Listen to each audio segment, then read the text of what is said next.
The Late Night Alternative with Iain Lee on Talk Radio. We have ways of making you talk. So I thought tonight we'd play classical music and read extracts from the Kenny Rogers autobiography. So I'm going to play a nice bit of music, bit of Vaughan Williams. It's 16 minutes long, but it's lovely. So my suggestion is, sit back, relax. It's an amazing bit of music. There's a bit in it that makes me cry. Flipping, Hunted makes me cry. Anything makes me cry, and me. But it's 16 minutes long, right? It's incredible. So sit back, turn the lights low, light a candle, lay back on your bed, sit on your sofa, turn your dinner down for a little bit, and just chill out. Listen to this. I suspect some of you will switch off if you're not in the mood for a, classical meets Kenny Rogers evening. Then we'll see you tomorrow. You have our permission to leave. That's fine. This show is not going to be to everyone's taste tonight. It's just the way it is. I just need to reboot the computer. I need to get the pilot light lit again. So we'll do this. So sit back, enjoy or lean forward, whatever you want to do. I don't care.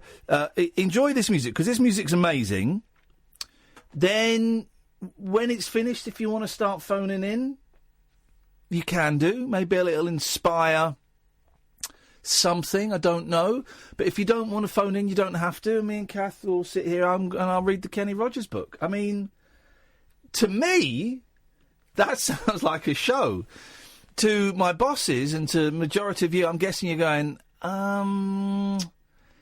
yeah, maybe he needs another night off. But we'll see how it goes, and it might be a car crash. It might be an absolute joy. We just don't know. That's one of the joys of doing this show at the moment, is that we can experiment and do stuff. So here's a bit of Vaughan Williams, Fantasia on a Theme by Thomas Tallis. This is stunning. I don't know much classical, not a classical kind of guy.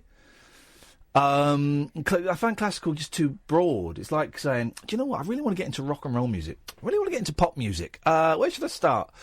Obviously, start with the Beatles, for both. But this is brilliant. I heard this on Radio 4, a documentary about this on Radio 4 once. And it was one of the few times where I've had to go, what the hell was that bit of music? Anyway, sit back, enjoy this, dig it, have a drink, have a glass of wine. If you're a toker, do what you need to do. And we'll speak to you in about 16 minutes.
It's been 1 week since you looked at me.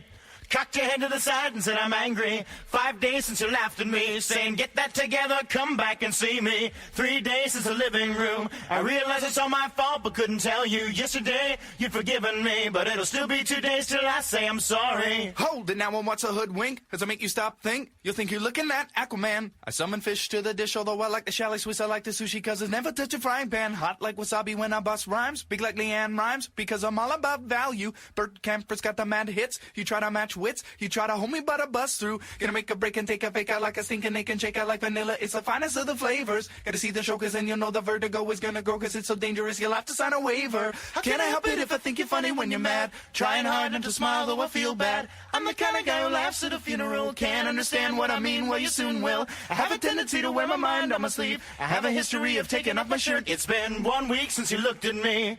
Threw your arms in the air and said you're crazy. 5 days since you tackled me. I still got the rug burns on both my knees. It's been 3 days since the afternoon. You realize it's not my fault, not a moment too soon. Yesterday you'd forgiven me, and now I'll sit back and wait till you say you're sorry.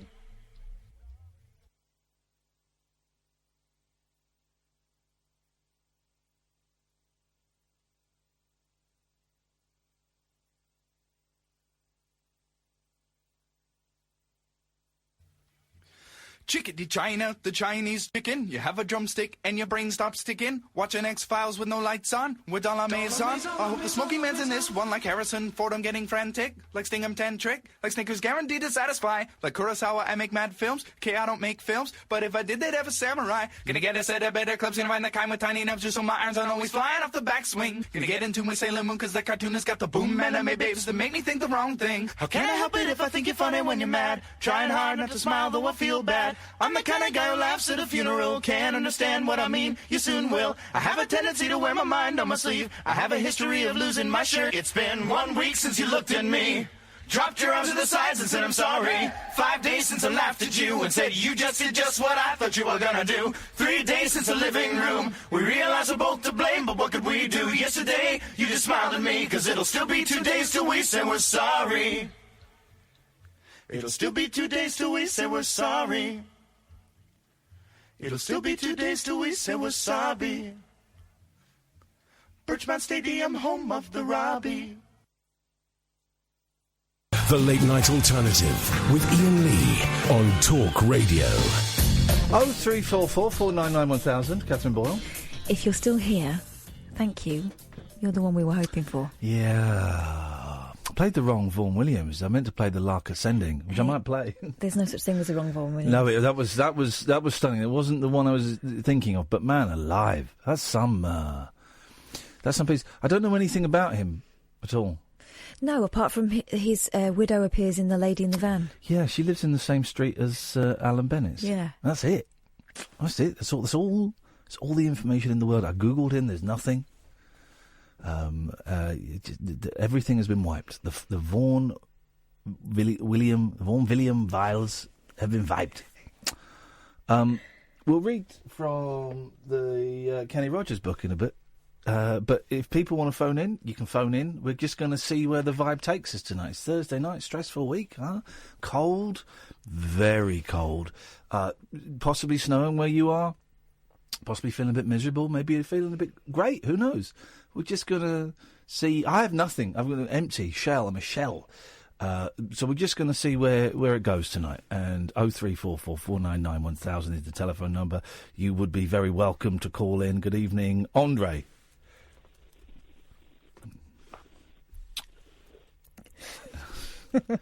Hello, Andre. Hi, Ian. Hi, Kath. Hey. Hello there. Oh, bit of a frosty reception. Oh, you know that sympathy that was playing? The sympathy, was it finished? Yeah. It didn't finish. It was unfinished. Yes, okay. Or was it finished? Yeah, you're nearly finished.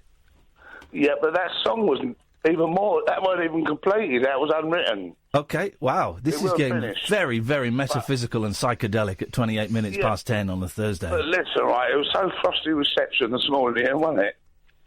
Yes, I get what you mean. It was cold and there was frost on the ground, and that's the snow joke. Okay, yes. Yeah, my rabbit, right? What? Even his water bottle was frozen. I thought, poor sod, like, you know what I mean? Yeah. So I filled a new one up, give him that, and he loved it. Fed him. I thought the Brilliant Rabbit was frozen at -4. He hated it. You're supposed to bring them in when it gets that cold.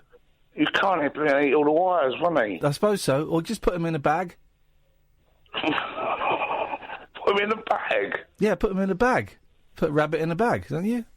Or a hat. You got any hats lying around? Yeah, make a nice pair of gloves, I suppose, wouldn't it? Could do, couldn't it? Thank you. Let's go to Philip. Good evening, Philip. Good evening, Ian and Katherine. Ian, I didn't recognise the Vaughan Williams music because when I was at school, the teacher played... You went to school with him? I beg your pardon? Did you go to school with him? No. But he was part of my the school because we had a teacher with classical music. Yeah. And I wish I had. And he played a piece of Vaughan Williams music that has stayed with me forever because it's a beautiful piece. It's the Overture of the Wasps. Overture of the Wasps? Yeah, by Vaughan Williams. So I don't know it. All I know is that one, because it's on the CD of the one I meant to play, The Lark Ascending. And that's it. That's all I know. I think he was a great, great composer. And as I say, I always... I do like classical music. The teachers at school didn't believe us. When some of the kids used to say, we like this, the teachers, accused us virtually of lying. What? Because you said you liked classical music. They said you were a liar. Well, he didn't lie, but he did not believe us, Ian, because we were in the midst of rock and roll. Yes. And... being introduced to classical music, and I think he thought that he was fighting a losing battle. And when we turned round and found a piece of music that we liked, he just couldn't accept that he'd got through to us. That he succeeded. Yeah, I wish we'd had a classical. Maybe we did have something, but I wish we'd had a classical thing. Although at the age of 14, 15, I wouldn't have listened. But at least now I might be able to pick up, remember a bit of the stuff that I'd learned. But you must have had a music teacher, and he probably had different kinds of music he played to you, did he? We had a music teacher, and all I remember is we once hung a condom on the door of his classroom so that when he walked in, he bumped his head on it. Oh. And he didn't take... Fair play to him, he didn't take it down. He just left it there. Right. There's a Johnny hanging from the door of the music teacher's room, Mr. Murray Brown. Sorry about that, Mr. Murray Brown. Was it blown up? No, it wasn't blown up. No. The piece of music, Ian, that to me, we had a play every year at the school, and one year we did Julius Caesar. Oh, yeah. I had a very, very small part at the beginning of the play. You were the dagger. No, I was a tribune, as they called it. Oh, yeah. And I had a big speech in scene one, never seen again. But the music they used... That's the best way... Listen, I want to get into the old acting game. And that is the best... That's the best role in a play. You got a nice chunky speech in the first act, and then you're done. First scene... And it was funny because I had to wear a toga, which I enjoyed wearing. Oh, beautiful. And, but the music they played, the school played this music, and I'd never heard it before. Yeah. And it was the Holst, the Planet Suite. Oh, yeah. And Jupiter. And so really that's how I got into, I'm rock and roll, Jan and Dean. But I do like classical music. You know Dean from Jan and Dean? You know, he keeps emailing me. Does he? Yes, it's amazing. I was listening to the interview, re-listening to the interview the other day. Oh, with the one we did? Yeah. Oh, thank you, mate. That's very kind. I was actually part, because at the end, do you remember I came on... Oh, you were listening to your part on a loop. No. I do remember. We talked about the Anaheim Zoo and Cucamonga Selling Circle Book Review and Time Association. It just makes me giggle. It is. It's a great song, isn't it? They're great. But Dean emails me. We sent each other Christmas wishes. He sent me a couple of DVDs, including the Dead Man's Curve movie and Jan and Dean Live. And he emails me. 13, 14-year-old me, when I'm buying the Beach Boys and Jan and Dean, if you'd have said, in about 30 years' time, you're going to be writing back and forth to Dean, I would never have believed you. And just one other thing about classical music. Yes. I did send you an email about Johnny Morris. I didn't get... do you know what? I've deleted that email account. I don't have that Ian at ianlee.com anymore. No, it was to Talk Radio. Oh, I don't. Oh, well, anyway... I don't know how to access those emails, so sorry to everyone. Johnny Morris in the 60s went to New York and America. He went. Do you mean Johnny Morris? Hello, I'm a hippopotamus. Do you remember, Ian, you used to have a feature on your other station, The Thoughts of Johnny Morris. Do you remember? No, I do not remember. Not on my show. Yes, I used to spliced together pieces of Johnny Morris. Did you? Words, yeah. On words my of show? Words of That's wisdom. genius. Well done. No, I don't remember it, but well done. Thank you. Anyway, what it was, he did this tour around Middle America, and they are all on YouTube. But, Johnny Morris. But the classical music angle, Johnny used amazing piece of classical music, Appalachian Spring by Aaron Copland. Okay. Which is so descriptive of America. It's amazing. There we go. All right, Philip, nice to talk to you, mate. It's been a while. Appreciate the call. All the best. Cheers, fella. Ta-ta. 0344 499 1000. I just wouldn't know where to start. And I just looked at the Vaughan Williams box set for like 14 quid, 7 CDs. But I don't... Maybe the rest of it's rubbish.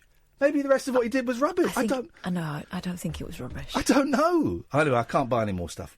I'm skim. My mantra now, when I go onto a computer, and I was getting a bit itchy tonight. I ate a load of food, and then I was on eBay, looking at stuff on eBay. My mantra now is, do you need to buy it? And more often than not, the last thing I needed to buy was the can opener I bought at the weekend. That was it. I don't need to buy no more CDs. But I want to, but I don't need to. No. 0344 499 1000. Getting a lot of love on the tweets and the texts from people digging the Vaughan Williams. That's okay. Well, that's something, huh? It's Thursday night. It's a strange old vibe. Yeah, I'm getting lots of tweets from people who've had tricky days, and it's just helped them unwind a little bit. This is the thing. This is partly why I was doing it. It's just 16 minutes of just, if you got the chance, sit back and listen to something stunning, beautiful. And then I said to Kath at the end, honestly, it's a punt playing 16 minutes of music on what is supposed to be a speech show. And then we'd found the Bare Naked Ladies thing earlier on. We just found it. And it was open on the next tab, and I was thinking, whoa, that would make a great little mash-up there if I played that. And I said to Kath, you ready for a joke? And I played it. But I guess this is what I'm trying to say. There is kind of a point, mate. Everybody's weighed down by life, man. And I'm struggling a bit, and Kath knows I'm struggling a bit. And I had a good old cry today, and Kath came round and, just played with the cats while I was crying. So thank you for that. But... everything is, the country's falling apart, the world's falling apart, everything is screwed. But I'm trying to remember that there are beautiful bits of art. And people will laugh at this. I put that Vaughan Williams piece next to that Bare Naked Ladies piece as, to me, two beautiful bits of art. You dismiss the Bare Naked Ladies in 1 week vocals only mix if you want, but to me, that's stunning, man. That's stunning. It's all 2-part harmony. There's nothing else going on in there. I thought there'd be more. It's just 2-part for the most part. A little bit of double tracking as well. But that's it. That's all there is. You know what those two pieces had in common? Yeah. Joy. Sorry? OK, let's go to George. Good evening, Rainbow George. Good evening. Good evening. Snow is settling in Uxbridge, apparently. Oh, is it? Let me look out the window, see if the snow is settling in, because I want to get back. I want to get back home. And then I've got to get to Windsor in the morning. And... No snow in South London, guys. There's your snow report. That's your snow report. And, this is actually, we should do this. This is serious. We have just got this... hang on a minute. George, just bear with me a second. I just need to... I'm bearing. Bear with me. I just need to get online. Hang on 1 second. Hang on. Just getting online.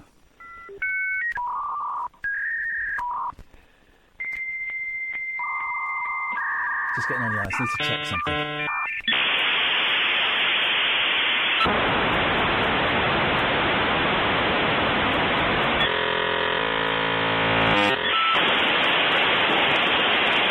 Right, we're online. Let me just check the weather. Yeah, all of the schools are shut tomorrow. It's the official Talk Radio school snow update. All of the schools are shut tomorrow. Now they may tell you tomorrow that they're not. It's a trick. They're tricksters. Yeah, all schools tomorrow are shut. It's a long weekend, kids. So you enjoy yourselves. George. Yeah, I didn't hear any joy in that bit of music. Go on, what did you hear? To me, it was quite funereal.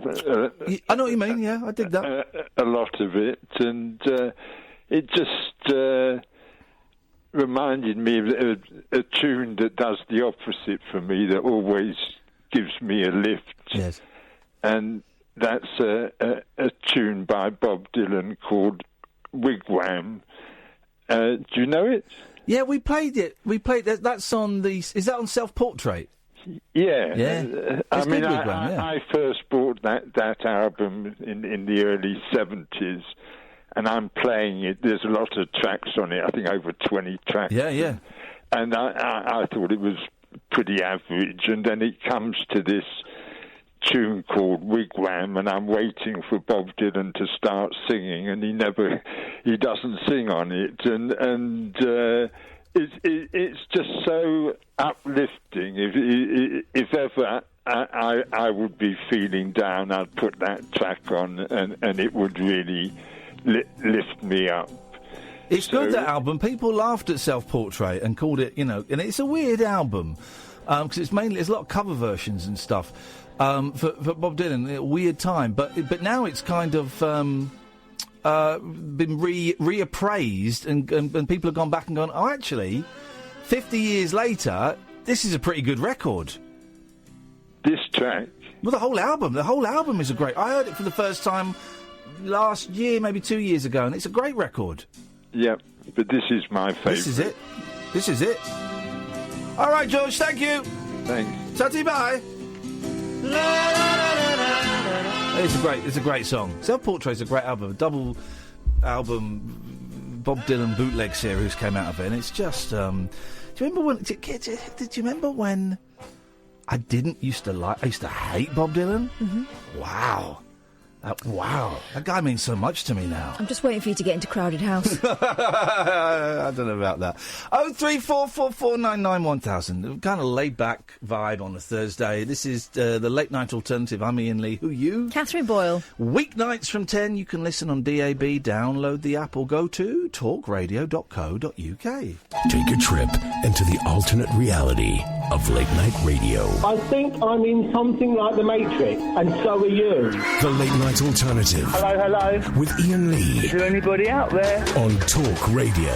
Hello. Well, during that break, I was falling down a rabbit hole. It's popped up on my YouTube. The computers are very clever, aren't they? They put adverts up. Yeah. I'm online now. I'm not disconnecting it, but they put adverts up that they know you'll like. Yeah. I don't know how they do it, but they do. And so it's popped up next to where I played that Bob Dylan track for George. It's popped up with full live brass ensemble Simon and Garfunkel experience. Oh, experience. Yeah. Well, it's not real Simon and Garfunkel. Right. And I'm clicking Simon and Garfunkel story, and I'm clicking on it. I'm falling down the rabbit hole, and then I'm like, oh, they're playing High Wycombe on a Sunday. Because you've got to look for shows that are on a Saturday or a Sunday, all right? It's like, oh, they're playing High Wycombe on a Sunday. It's not far from me. And so suddenly I'm thinking, I might buy flipping tickets to go and... Jeez, come on, man. Let's just see how much it is. We must be able to...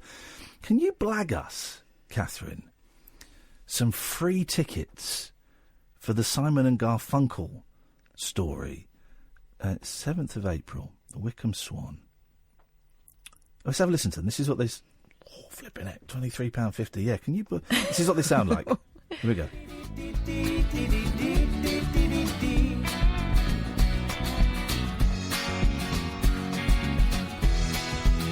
And here's to you, Mrs. Robinson. Jesus loves you more than you will know. Darkness, my old He's a boy. Our Garfunkel's a boy. He's about 9. to talk with you again. They both are. Cecilia, you're breaking my heart.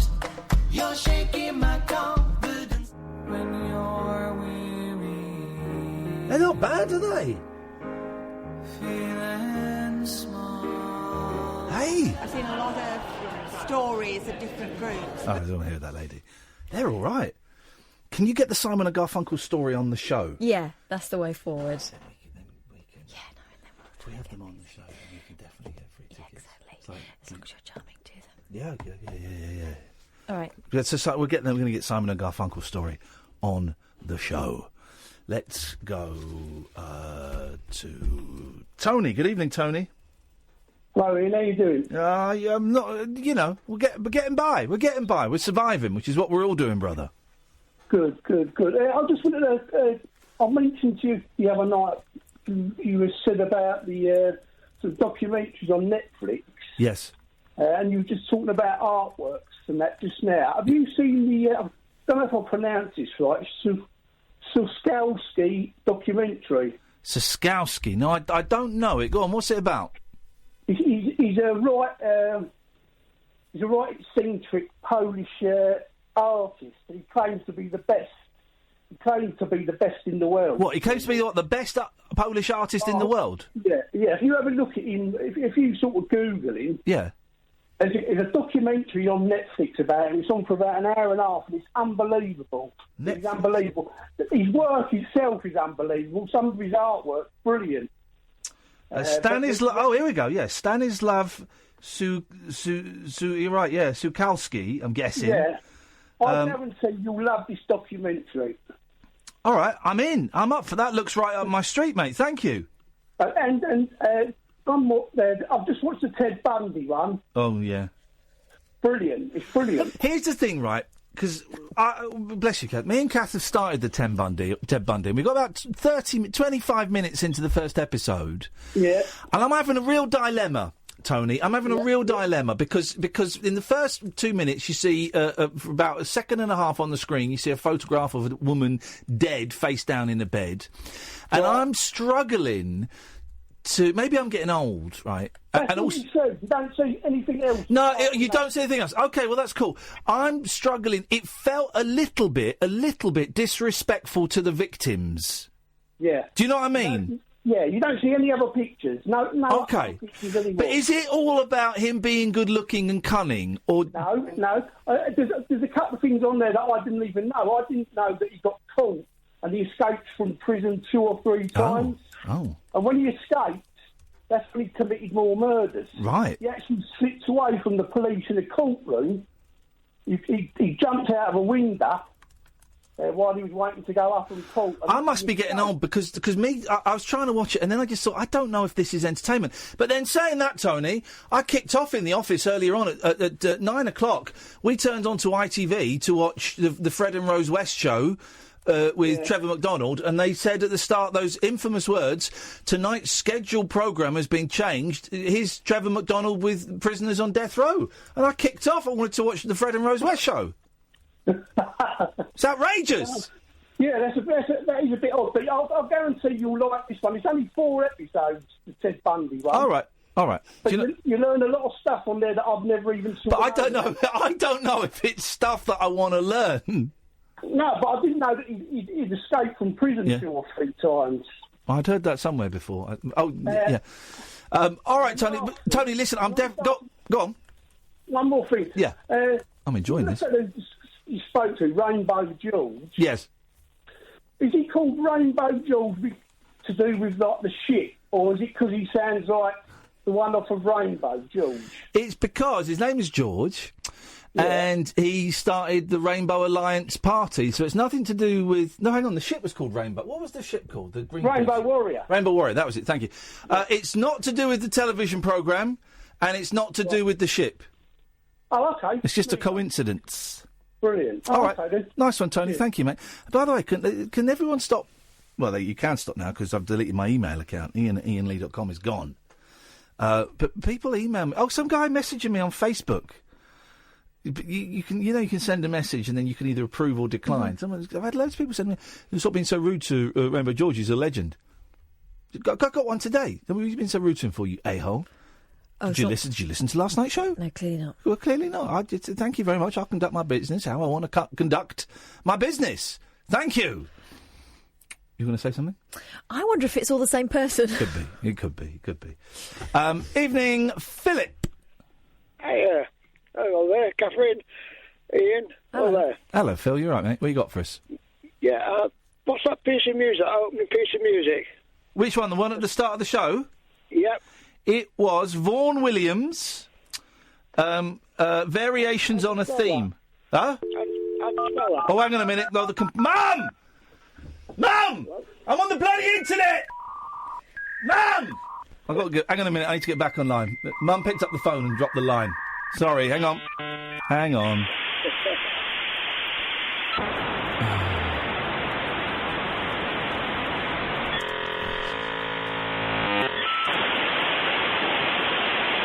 Okay. Thank you, Mum. Go on. What did you say? How do you spell it? So Vaughan Williams is Vaughan.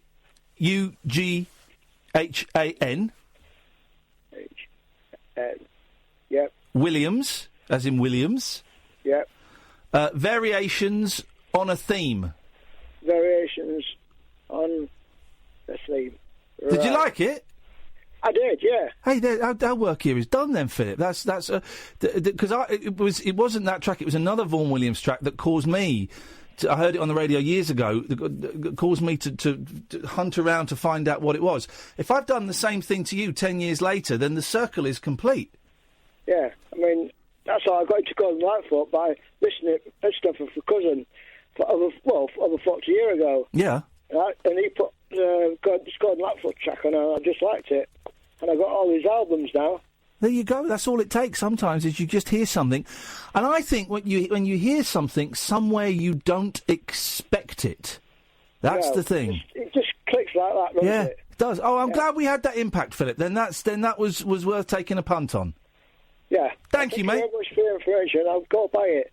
Go and buy it. And also, I tell you what, the one I meant to play is called The Lark Ascending. Is it on the same track? I've got it on the same CD, but it's by Vaughan Williams, and they'll probably be on the same CD, actually. Will they? Yeah. Right, thank you very much, Iain. Cheers, Philip. Take care, mate. There we go. 10 years ago I heard that on a Radio 4 documentary, and I had to... I think I Shazammed it, actually. Maybe I Shazammed it. I might phone up Radio 4. If your phone number ends 106, not enjoying the show, talk radio or music radio. I tune in for speech. Goodbye. You win £5. But then text in 3 minutes later. Here's the thing. Playing music on talk station offends the listener. I'm sure Ofcom will question your promise of performance. What? All right, 106. All right, buddy. All right. Thank you, but you go off and do that. Imagine your life is so bitter and so angry that you're going to complain to Ofcom, the regulating body of broadcast, that a radio station played an incredible piece of classical music. Yeah. Imagine it's not like we played, some grime, or we played some gangster rap, or Cop Killer or something. Or something filthy. It's not that. We played a really lovely classical track, and you're threatening me. You're going to complain to Ofcom about it? Do you know what? That's a hill I'd be prepared to die on. I'll save you the bother. I'll complain to Ofcom about it on your behalf. Imagine. Yeah, I'd like to complain. I was expecting to hear stories about fannies and ghosts, and instead what I got was 16 minutes of absolutely beautiful, uplifting classical music. I will not stand for this. Why, oh, why, oh, why? Thank you, 106. You made me laugh a lot. Afterwards we'll talk about the book is taking shape. I know. Thanks to the listener. Thanks to you, dear listener. I'm getting scripts. Yeah, are you getting them? Yeah. The book is taking shape. We came up with I came up with a really silly idea for a book, having read an Ofcom complaint about us, and I sort of mentioned it to Kath, and she went, "That's stupid, but it might work." So we've got this idea, but it involves you doing a bit of work. No one's going to get rich off the back of it, I warn you now. And in fact, maybe I'll tell you what we'll do. If we do make any profit, we'll find a charity. We'll find a charity that suits everybody, I think. Cause Samaritans or something. I think Samaritans or something like that. That's exactly what we'll do. No, there's not going to be much money in it. Any money we make, that's what we'll do. I will tell you the theme for the book and read some Kenny Rogers after the break. 03444991000. The Late Night Alternative with Iain Lee on Talk Radio. We have ways of making you talk.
George is right. That's a great bit of music, but...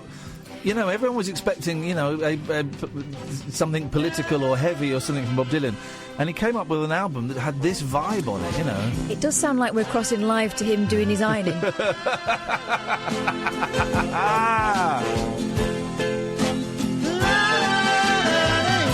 I can't believe that there were 44 years of my life. Well, I didn't like this guy. Now he's like a god to me. Here's the thing about Bob Dylan.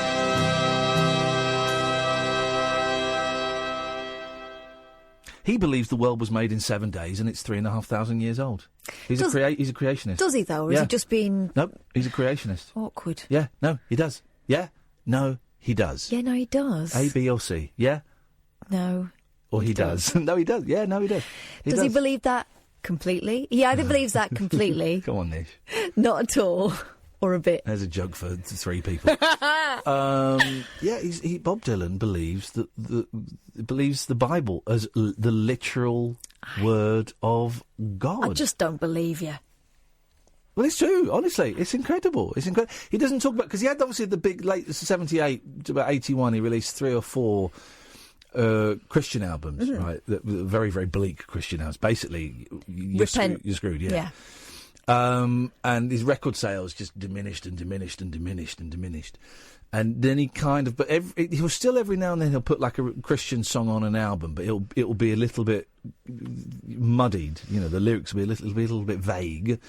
And he doesn't talk about it very often anymore. I don't know if that's probably not a commercial choice. I'm sure he's not bothered about that. But he doesn't. But every now and then he'll just say, well, I believe the literal word of God. And we repent. It's the Lord Jesus Christ is going to come back to earth. And it's going to be raptured. And he's going to be taken up the Holy One. And all sinners. And the word is 3,500 years old. And anybody who says the evolution of this thing is a sinner. So we've got this idea for a book. Right? So we had an Ofcom complaint, and I don't want to go into that because that's irrelevant, really. But what it meant was we got to see a bit of the show. Yeah. Typed out. We were faced with it in all its barefaced, black and white outrageousn's. Right, so Katherine, you be the caller. You do the invitation that gives me that I then do the list. This is written down. It was something like, it was something like, how about you come round to my place for tea? No thanks, mate. You sound like a sex offender. Now, that's kind of normal banter. That's what the complaint was. But seeing it written down was funny, man. And then there was a whole chunk of the show with me saying something and Kath saying, what did you say? Don't you dare ring him back. And he goes, I'm not. So then we thought, right, wouldn't it be cool if other bits of the show were written down? Because I never listened to the show. And sometimes, if I'm driving on a Saturday night and they're playing the best of because they're too tight to give us money to do a show on a Saturday night. They pay me for that. Oh, right, OK, fine. I would come in and do it live for slightly less than the fee I get for this. We are coming in and doing 2 shows on Saturdays. Mm-hmm. One in February and one in March. Yeah. Because they owe us. Yeah. Scumbags. I don't know when they are. We'll let you know. Occasionally, if I'm driving on a Saturday and there's the best of us, I will listen. I'll listen for 2 or 3 minutes. And I enjoy it. I don't enjoy listening to me, but I enjoy the vibe of the show. But it doesn't really make me laugh. But reading the transcript, yes, I was sending it to everyone going, read this, man, this is funny. So we've got this idea for a book, okay, and what we'll do is we just decided that any money we'll make. Samaritans we'll go for? I think They're struggling a bit at the moment. I don't know if they are, actually, but when I phoned them twice on Sunday, there was no answer. So any profits, it'll be slim profits, any profits that we make will go to the Samaritans. That way, no one can cry foul and say, but we did all the work and you're trousering the money. And I guess we'd find a way of getting it published online. So there'll be a way. We'll work it out. We'll work it out. But we want to put together a book of transcripts of your favourite parts of the show. It could be, talking to Barry from Watford. It could be arguing with Rainbow George. It could be, Nigel from Maidstone. It could be Andre. It could be anything. So far, I've got. Have you actually got? Yeah. Stuff? Who's done this? Lou's done one. Hey, and Derek did one for me thanks, as well. guys. Well, what have we got? So Lou likes Chuck Winkle. So we've got a Chuck Winkle. I think it is 3 words that can make a woman. Okay. And let me see what Derek sent me again. I did save it. Where have I put it? And have they sent you the audio as well? They took it. They'd give me the link to it on YouTube. Okay, cool. All right, fine. That's a good idea because we will need to split it between us and just double check it. Yes. Just to make sure no one's trying to sneak in. Katherine being anti-Semitic or me being anti-black. Or something. No, they'll never catch us with that. They'll never catch us. We're too good. And who's the other person? Derek sent me one as well. Derek was willing to do everyone's work for them. He said, I'm willing. I've got nothing to do. Derek, do as many. Listen, you want to do more? You do as many as you want, buddy. By the way, John from Highbury's calling in. You're never getting on the show again. You suck. Oh, he just loves it, doesn't he? He loves it. You do as many as you want. You don't have to do just one. Yeah, the one that Derek's done is Ian's fiery argument with Paul from Stoke Poges. There we go. Beautiful.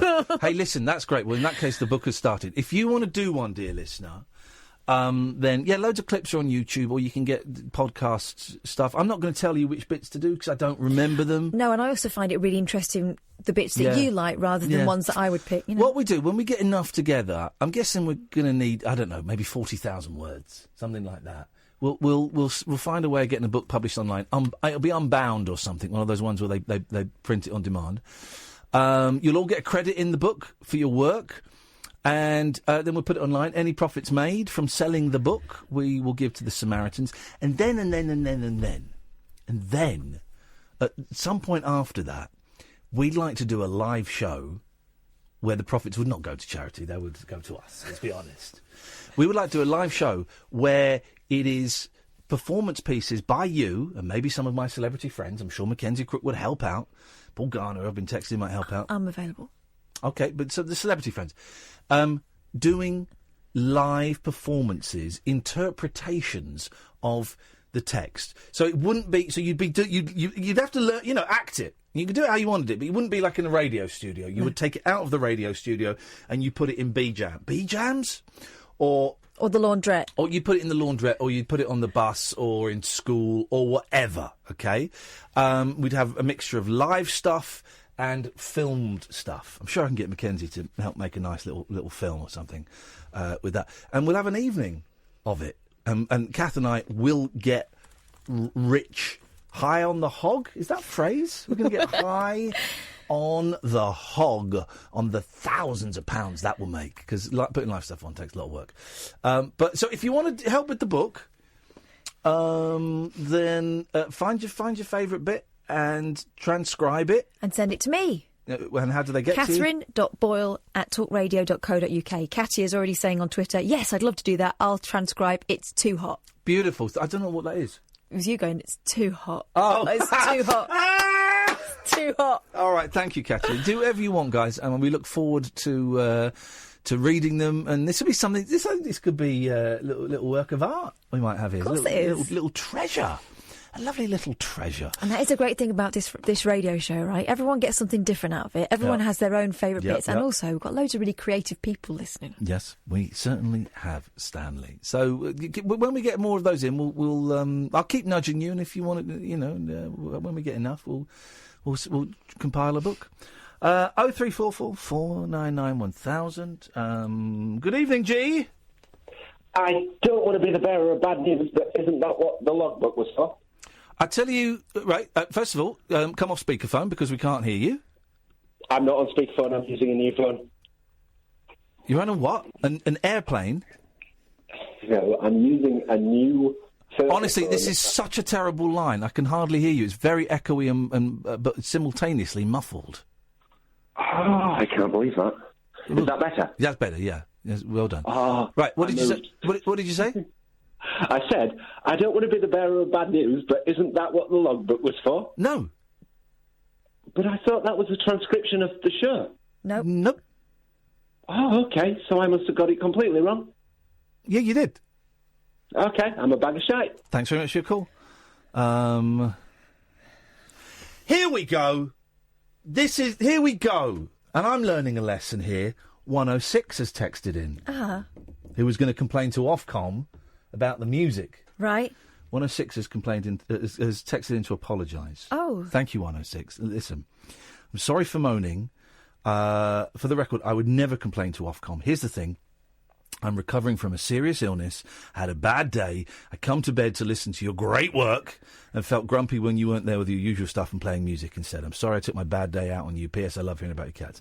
106, that is cool. I appreciate you reaching out. It was funny, though, because we got a nice little 5-minute riff on complaining to Ofcom, and it did genuinely make me laugh that you would suggest that, you muppet. But, I hope, I'm sorry to hear about your illness. I hope that you are well and truly on the mend, and I hope you tomorrow is a better day than it is today. And here's the thing about my cats. I've been feeding them tuna because I've been treating them, and they have been doing the smelliest poos ever. Are you giving them, like, tuna in brine or oil? In water. All right, okay, cool. Tuna in water. I was going to say, because oil, that's... Tuna in water. And all three cats. So Velvet goes to the toilet in the bedroom now. The litter tray's there. And so I've been woken up in the night by the stench. I mean, when I came round today, I opened the door and it was like backdraft. It kind of, the smell licked up the back wall and along the ceiling and whooshed right in my face. Oh, it was horrendous. I did think, what on earth have they been eating? Tuna. What did you forget, G? Oh, I didn't forget anything. I was calling back to talk to whoever answered the phone because apparently I owe them one. What do you mean you owe? It doesn't work like that. You phone up and you talk to us. They're busy. Yeah, I know. Sorry. Bye. Bye. I mean, really, this is not a dating service for Sam. So that's what's going on. And my cat, Mucky, still hasn't gone out properly. Lucky goes out when I open the cat flap. And today I opened the cat flap for the afternoon.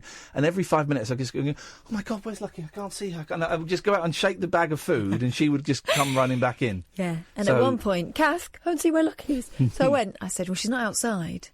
And she's not in the kitchen. Yeah. And then I went out into the other room and I looked all around in the usual places, not there. And then I looked on the... chair, and there she was looking at me like, what? Yeah. What? Please, just leave me alone. Oh, I need to say, so 106, we're cool, and I appreciate that. So I got my cat. My cats are rescue cats, right? And I'm going to tell you where I got them from in a minute because they've asked me if I'd just name the kind of umbrella charity that organises it, which I'm more than happy to do. But the two cats I got are black. One is completely black and one is primarily black with white bits, right? And this is the insane thing. No one, and they're rescue cats, so they were six months old. They were born in June, so I've made it their birthday. It's the same as mine. Cool. June the 9th. We're going to have a crazy time. But no one's adopting black cats. And a couple of people went to see these cats and then got there going, oh no, I didn't realise they were black. Oh no, I don't think so.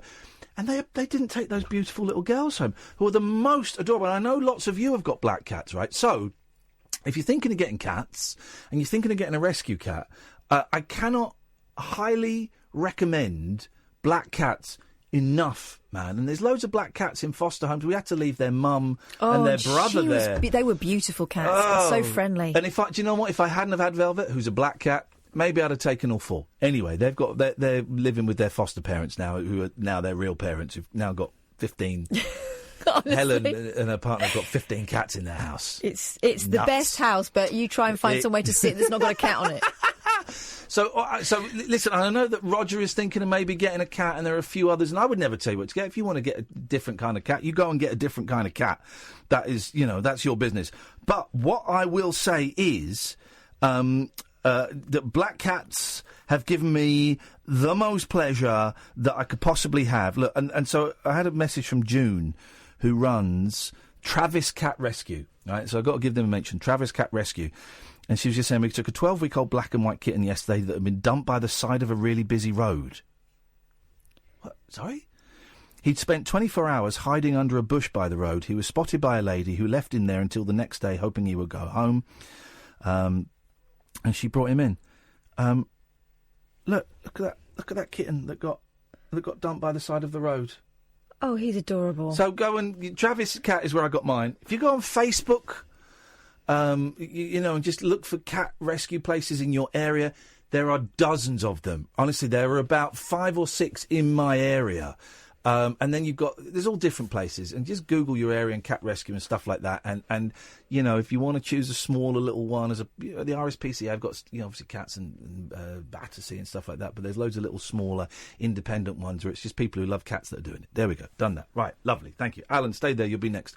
0344 499 1000, this is Talk Radio. Uncut after-hours conversation for the up-all-night generation. The Late Night Alternative with Iain Lee on Talk Radio. We'll get you talking.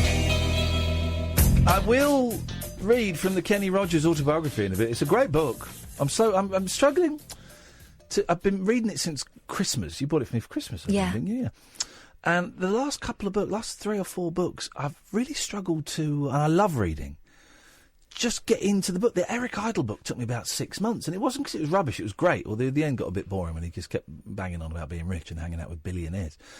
But I just couldn't get into it. I'm struggling to crack books. Is it concentration? Yeah, I think it's hard. I just think it's hard. I've been like that for about a year, and I'm on my second book in about a year, and I used to be able to read a book in a day, And there's so much I want to read. I tell you what's lovely. The boys come over this weekend, and they come over 2 weeks ago, I think. And I've joined the local library, and I saw, when I joined, I saw they had loads of books for sale that I thought the kids might like. So when I picked them up last time, I said, let's go to the library. They've got a load of books in there, and we can buy some, you can bring them back to my house, you have them on your bookshelf, take them home if you want, but it means you've got books every time you come round to read. Brilliant. So we went round, and we bought some, and then they saw a couple of books that they really wanted to get out, and I said, all right, fine, we'll get them out. And then Saturday night, the two of them are sharing the same bed, because the youngest is too scared to go up to his bedroom in the loft. So they're sharing their bed with their little reading light, just sat there reading their library books like Morecambe and Wise. I'm in the bedroom across the hallway reading... probably was reading Eric Idle then. Or no, maybe I was reading Kenny Rogers. And we're just like 3 old men just sat there reading our books. But it's great. It's lovely. And then I just go, boys, time to turn the light off. Silence. Yeah. I went in. They were asleep with their books on their chests. We had, beautiful. over the weekend, we've noticed that the girls, they're very into computers. Like, yeah, they love it. They love it, love it, love it. Of course they do. But there comes a time when you go, do you know what? We haven't sat together all weekend. Yeah. So we turned the TVs off. The TV is off and the computer's off. And they said, what do we do now? I said, well, we play with your toys. Or why don't you get a book? I'm going to sit on here with my book and put my have a blanket on my knee on on my knee. Yeah, and we all sat in a row on the sofa, great, all reading our books. It's great. I love it. But it's been such a long time since they had to work out what they want to do. Yeah. This weekend we're going to play some games. We're going to play some video games. Of course we're going to play some video games. We're also going to make... Well, here's the thing, right? So, when did fairy cakes... Let's try and... Alan, I will come to you, I promise, but this is really important, actually, and no one's ever spoken about this, and we're going to blow your minds. When did fairy cakes become cupcakes? Uh-huh. I think around the time of Sex and the City. Yes, probably. But then now... So I said to my boy, the youngest, I said, why don't we cook something this weekend? We haven't done it the last few times you visited, and before we'd made like brownies and fudge. We made fudge. That was a big success. Fudge. It's just basically it's a bag of sugar and a block of butter. What's not to like? That's it. It's insane, man. I was looking at it going, no, my God, the ingredients. And he said, I want to make buns. Right. I was like, okay, what kind of buns? He went, chocolate buns. I'm thinking, right. So to me, a bun is a currant bun. But you don't know what a currant bun is. Is that a barm cake? No. Like a tea cake. Like a hot cross bun? Yeah, like a tea cake. A hot cross bun That's is what I call it. But then you said... Buns are fairy cakes. So a bun is a fairy cake stroke cupcake? No. Oh, no. Cupcake's got too much icing on it to be a bun. Bun needs to be a bit flatter. No, cupcake is a fairy cake, right? And I asked you what... You said, I've got some recipes for buns, and then you sent me recipes for cupcakes. Yeah. So what is going on? Well, it's all about... Right, the cupcake thing is completely... Right, it's a con. I hate to break this to you, but having made all of these cakes, right... Okay. Cupcake...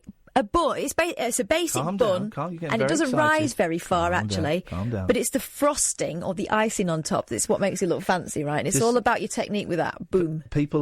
You're losing people with the attitude. What? I'm sorry, I get very passionate about cake. Just bring it down. You mean you're in my area now. You're undermining me a little bit, so just bring it down a little if you can. Thank you. This is how you get about the Beach Boys. Me on buns. Sorry, I'm not going to apologise. I think you should, but... Anyway, and actually sometimes when you get these cupcakes, if you take all the icing off, they're dead plain. They don't even taste nice as cakes. Whoa. It's a con. If you could see her face, she looks disgusted. It's a con. But some of them are beautiful and they're works of art and they look great, and most of it is about what they look like. Okay. But right. I do prefer a nice, well-risen bun. Okay. I like nice buns. Let's go to Alan. Good evening, Alan. Oh, hello, sir. I was just calling up to say that I've just recently started taking depressing tablets because the doctor says I'm got depressive behaviour. Oh, yeah. But, I find your show, it relaxes me because I get quite angry a lot. I'm quite an angry person. My life's quite angry. But your show really relaxes me, at night time because it's not the same. It's something different every night. I don't watch the news, I don't watch TV, so anything that I need to know about, you seem to tell me. Well, I have to... Well, now Alan, you know all about cakes, well done. Alan, I'm a chef, actually, so... I have to say... Oh, you do know about cakes. Me and Katherine don't know anything about anything. Honestly, we're two idiots. How long... So do you listen to any other radio shows? Because a lot of radio shows... I used to listen to Chris Moyles, but I prefer you over Chris Moyles, because Chris Moyles is too, he's all about the money now, but you're just you. There is no That's money. How I feel. Yeah. There's a lot of other radio shows on phone-in stations. They are designed to make you angry. That's how they make their money and their listeners, is by getting you angry. And I don't want. Now, when you say you've got anger issues, how does that manifest itself? What do you do? If you don't mind me asking. I can be.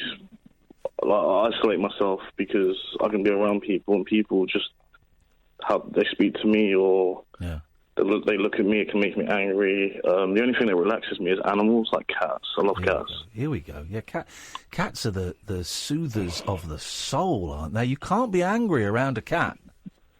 No, we've got this dwarf cat. She's really cute. But yeah, she's relaxing. But I find nature relaxing. I think the world's become more like Mad Max these days, especially with the stabbings and the way the world's going these days. Well, people forget about what's in life, what matters. Which really. is partly why, not because of anger for me necessarily, but because of being depressed. I played that. I don't know if you heard the bit of music we played at the start, that Vaughan Williams track. Yeah, that was relaxing. Isn't it? And this is the thing, man.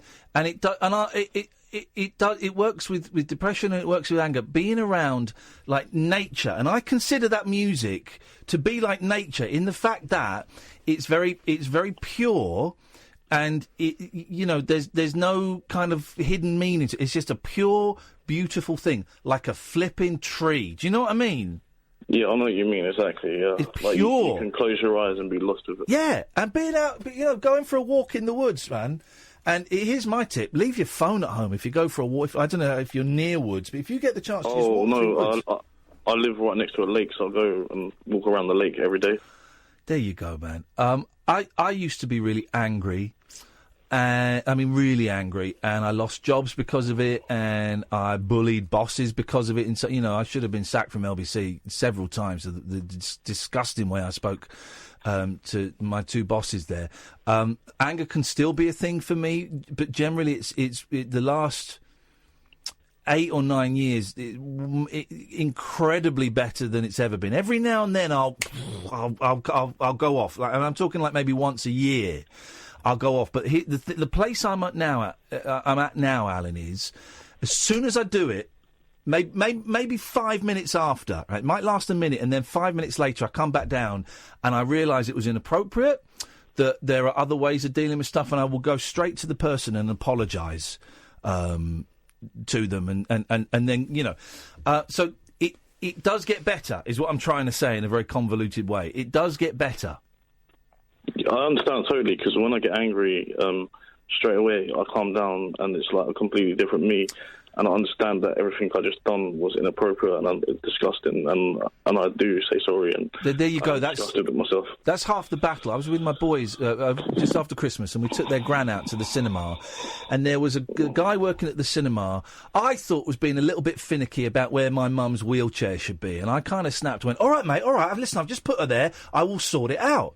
And I said to my boys, man, that guy really annoyed me, but the way I spoke to him was totally inappropriate, and I need to apologise. And they were sat there going, I couldn't apologise, I couldn't do that. I said, well, it's tough and I feel uncomfortable, but I have to do it.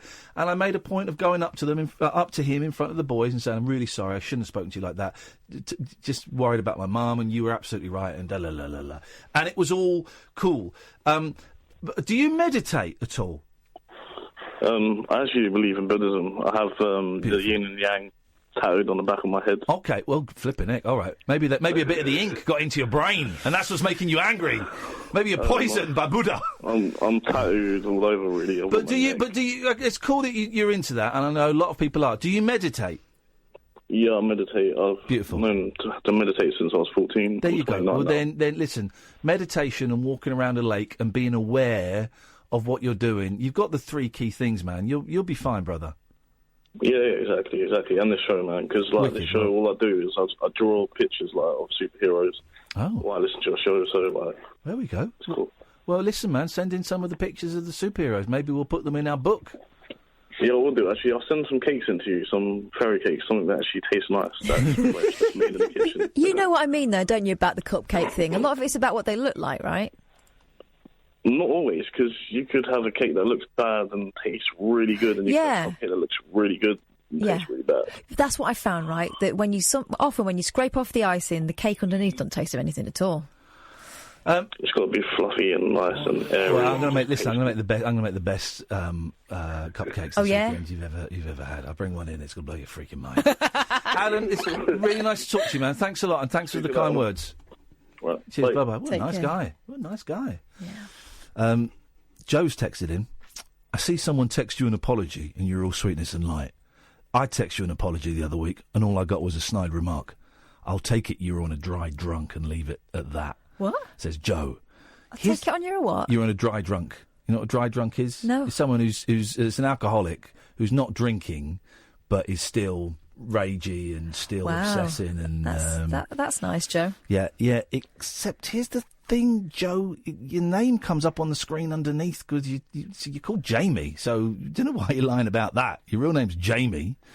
And we can see what you wrote in before as well. It could be embarrassing. I texted you an apology the other week. Well, let's find the apology you texted in. Okay, gone back to the 17th, and no. Here we go. I must apologise for my text the other night. I was trying to be witty about your taste in, and then I can't open it up. But, music. I remember this one. You were saying, for God's sake, Katherine, you take over the music choice or something. Oh, okay. I don't think we thought it was nasty anyway. I don't think we thought it was nasty, did we? Well, hey, do you know what? Let's do this, brother. I was snidey then, and I apologise. Jamie, Joe, in Welsh Wales, I apologise. Peace and love. I'm sorry. I'm sorry if I don't remember it. We weren't offended. I don't think I was offended. No. Don't remember. I don't think I'd be offended by someone. I think it may have been a jokey. You say my music's rubbish. What do you know about music, fool? I don't think you even mentioned it. Oh, okay. In that case, then can we be friends? Can we start again? Good. Hopefully we can. 034. Oh, there's a call from Australia. Let's go to a break, Sam, and take it. The Late Night Alternative with Iain Lee on Talk Radio. 0344 499 1000. You can call us from anywhere in the world, by the way, guys. And Fiona is calling us. Australia's a pretty big place, Fiona. Can we narrow it down at all? Hello. I'm in Sydney. You were so nervous. I nearly made a rude joke. And I've stepped back from it. Wow. Yeah. No, do it, please. The next step is not mentioning that you were going to do a rude joke. Okay. Well, she wants me to do it. Oh, God. I want it. Give it to me. You're in Sydney. It's better than Sydney being in you. Oh, I don't know. Oh! Katherine? I wouldn't say no. Okay. You don't know Sydney. I'm talking about Sydney James. the dead man. Fiona, nice to talk to you. What are you listening to this rubbish in Australia? Oh, God, I listen to you every single morning. You're my lifeline. I love it. We're a decent slot in Australia. We're the breakfast show. instead of this. You are. This rubbish slot we got here. We're 9 o'clock. Yes, that's what I'm talking about. How long you been in Australia for? Nearly 4 years. Oh, really? I was going to say shorter because you have not... I've not heard it yet, but you've not got a hint of an Australian accent. And normally, British people... It normally kicks in, doesn't it? After about 6 months, a year, there's just a little inflection. They start talking like that. Yeah. No. Do you know what? If anything, I've become more London. Good. So what it should be... I'm just proudly London, you know? That's what it should be when we go abroad. That's what happened to me when we moved down south. Yeah. I got really broad for a while. I started saying... I know, Katherine. I always think that about you because, did you say you were 10 when you moved down? Yeah. Because I used to... my parents are both Glaswegian, and I lived in we moved down from Edinburgh to Essex when I was nearly 8. Right. And I got rid of my accent quite quickly, and I always think, God, how come you managed to hold... You must have really had a strong... identity of who you were, you know, not wanting to fit in. No, I think what it was, my sister lost her accent straight away. In fact, she started knocking about with a New Zealander. She's younger than you. Yeah, she was 7 and I was 10. Right. And she started knocking around with some kids around the corner who were Kiwis, and she came back, she was sort of talking about chips and fish and talking like that. But I think because I got a bit picked on at school because I was the only, people saying, I've never had anyone... Someone thought I was American because I said grass and pass. They'd never heard... It was quite a small town. They'd never heard of anyone... Yeah. I don't think they'd ever heard another accent, not on the telly. So I became, all of a sudden, having grown up in an area where everyone spoke the same, I became really aware of, really self-aware and really conscious that whenever I spoke, people would be laughing and stuff. So instead of losing it, I got broader. I was talking more northern than I'd spoken when we lived in Manchester. It was crazy. Yeah, that's amazing. But for somebody that age to do that and not have this wanting to fit in. Yeah, it's weird, really, isn't it? It took me a long while to get used to having moved. A really long while. I don't think I dealt with it particularly well. I was really quite a sad kid for a couple of years. But anyway, I'm all right now. Yeah, good. You came through it. Yeah. It's hard, though. Oh, it's so hard, I tell you. Are you out there? Are you out there? Are your family with you? Yes, I've got 2 boys like you they're 11 and 13. God, so hang on, whoa! So what? They were 8 and 10 when they moved. Yes, right, mate. That must have been tough. Yeah, it was. I bet they were hard. No, I'm not in any way. This isn't in any way criticism of you. You've obviously done the right thing for your family, but they must have been heartbroken, especially the 10-year-old. I would have thought. Actually, it wasn't quite 10. Hang on, they were 9 and 7. Okay. It was hard. They're all right, actually. Yeah. Like my younger one found it really hard. It took him when he was 7 because he was a very shy boy anyway, and it took him a while to settle in because he's very smart as well, and he didn't. My older boy would come home and say, Liam was walking around a tree in the playground on his own all the time, Mate. Yes. And for a long time, oh my God, I was just a bag of nerves because I was just worrying about him all the time. Yeah. But now he's found his feet. He's in a special. They here in year 5 and 6 in some schools they have a special. It's like selective, so it's like a grammar school. It's like for the smart kids, like gifted and talented, and he's in that now. And so he's found his people, because he just didn't. He's not sporty. He didn't want to hang out with the thick kids. This guy's a genius. He wants to hang out with Einstein. Good for him. He is, and I really admire him because he's not the sort of kid who will hang around with people that he doesn't want to hang around with. He would rather be on his own than be with divs, and I'm like that as well. Divs. Isn't that funny? Because sometimes I've got a kid like that, and it's at first I was worried that she was antisocial or shy or underconfident, but it wasn't that. She's so confident that she doesn't feel the need to join in with anything she doesn't dig. She'll join in when she wants. Yeah, which is admirable, really, isn't it? But it was a worry. It was a worry, and he's had some difficult times, but now he's really, really happy. And my other son is into rowing, and we live near the water, and he goes rowing, and that's awesome. And what a life! Sailing, they've learned how to sail, and but it's bloody tough, mate. I tell you, it's. Well, it's hang on, sorry. In your 40s. It's bloody tough, mate. There it was. It's bloody tough, mate. It came out. No, that was London. That was no. You keep telling yourself that. Mate. Can we, Fiona? Is there anything we can do for you, or did you just want to phone up and say hello? I've got a lot I could talk about, but I don't want to go into that right now. Okay, well, you can, but you don't have to. I was cleaning the bathroom. Oh, and you thought of us, thanks. And I was cleaning the toilet. Oh, come on, and you thought of Kath. Harry, well, because I'm the only one that cleans the toilet. Huh? Oh, listen, I've had a colonoscopy this week, so it needed cleaning. Oh, blimey. They give you some strong stuff for that, don't they? Clean as a whistle. Oh, yes. Ooh.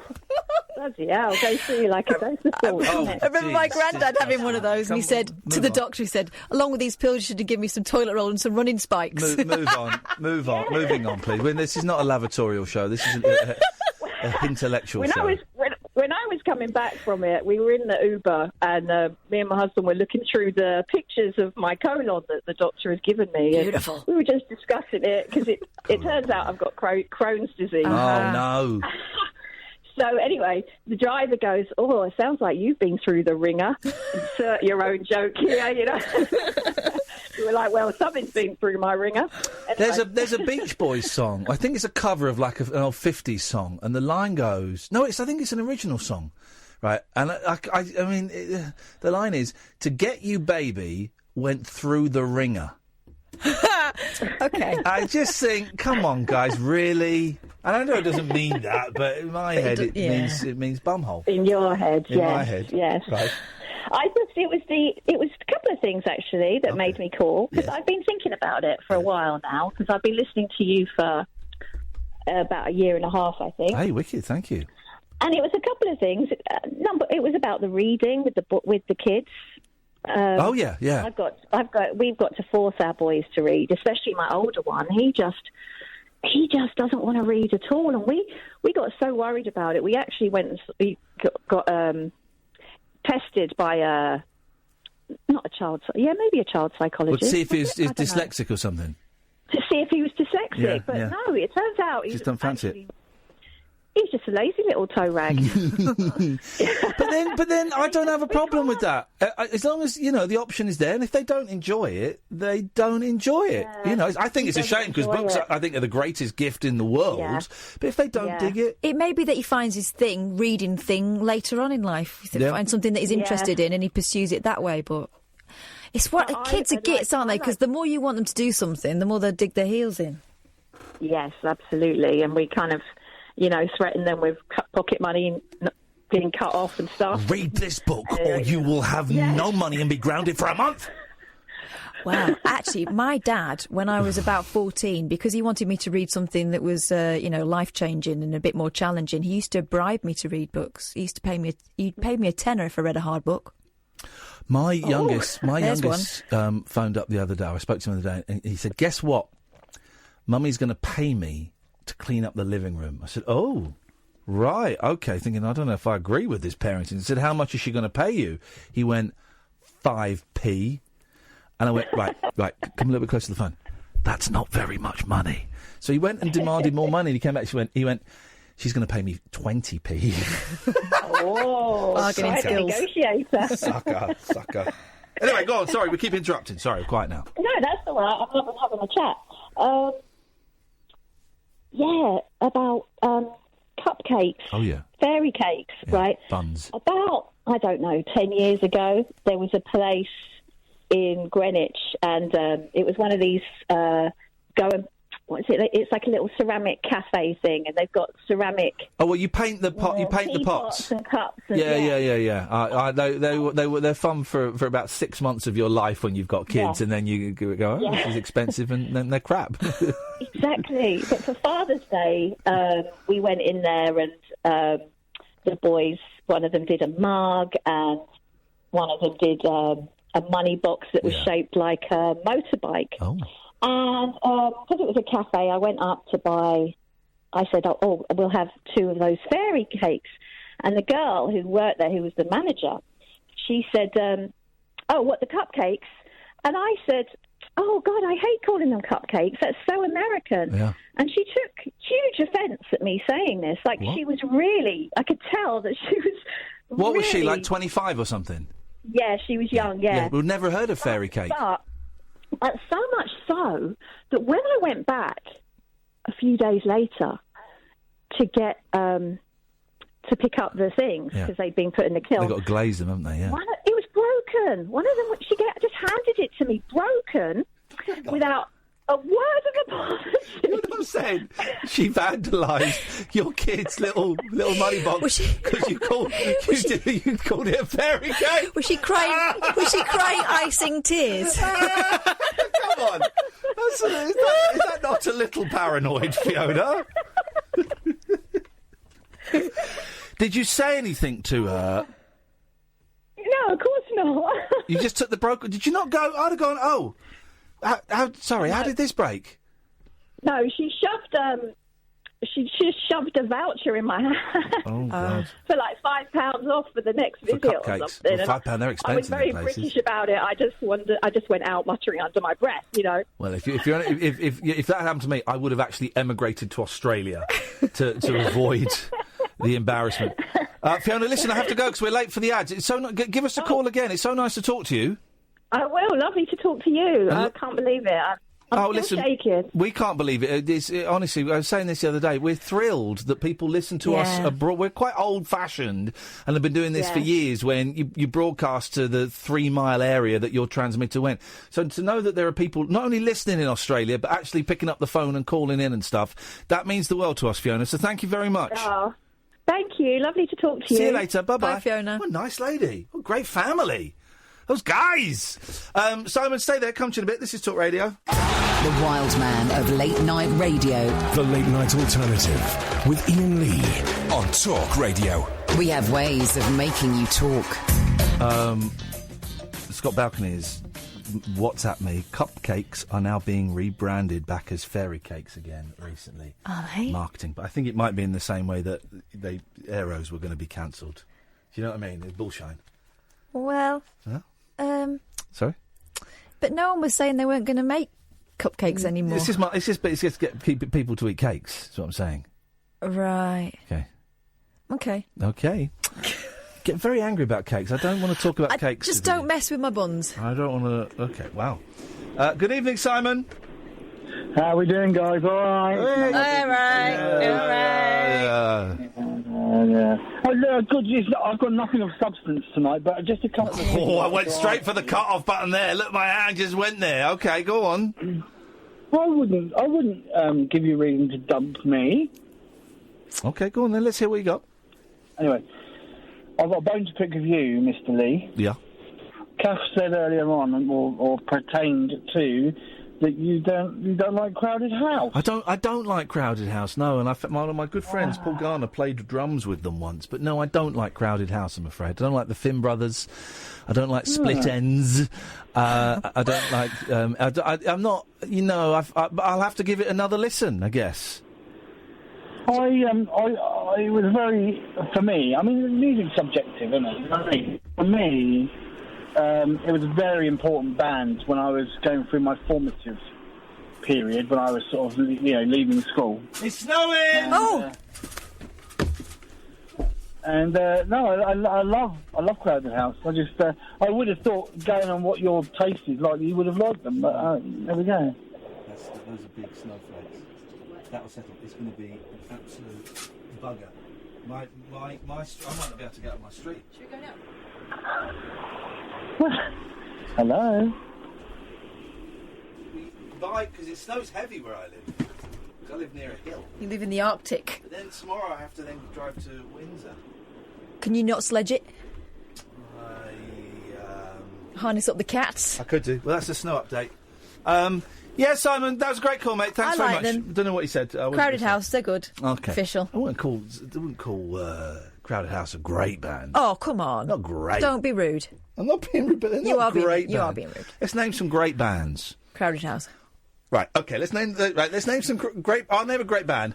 Then after every great band, you say Crowded House and we see how they stand, okay? Okay. The Who. Crowded House. The Kinks. Crowded House. Aerosmith. Crowded House, come on. The Beatles. Crowded House. The Jam. Crowded House. It doesn't work. Yeah, it does. It's like saying... it's like saying a lovely cheese sandwich... and a little wet tissue. Oh, no. Don't be silly. It's exactly, no, don't exactly be rude the now. same. Don't be rude now. Okay. Fun's over. Fun's over. We're entering the last hour of the show, and I'm genuinely worried about how I'm going to get home now. Crowded House. Yeah. What if I can't... Oh. Stop it. Curse you, Snow. It'll be fine. It'll be fine. It'll be fine. I spend most of my life saying that. It'll be fine. And sometimes I'm right. Yeah, it'll be fine. It'll be fine. And when I'm wrong, I'll deal with it then. Is it snowing all weekend? Because I have to get home tonight. I have to then tomorrow go to Windsor to pick up the boys from school. And then I have to come into work. Then I have to go to Windsor tomorrow night and stay there. Then I have to drive the boys to Aylesbury. Let me just consult my meteorology degree. Katherine, that's rubbish because we know you're not online. You need to connect. Hang on a second. Right.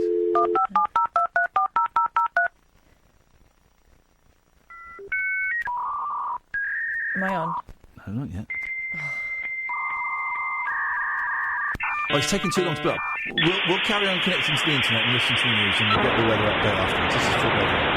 Talk Radio. 24-hour radio debate and entertainment. Talk Radio. You'll get it talking. The Late Night Alternative with Iain Lee on Talk Radio. We have ways of making you talk.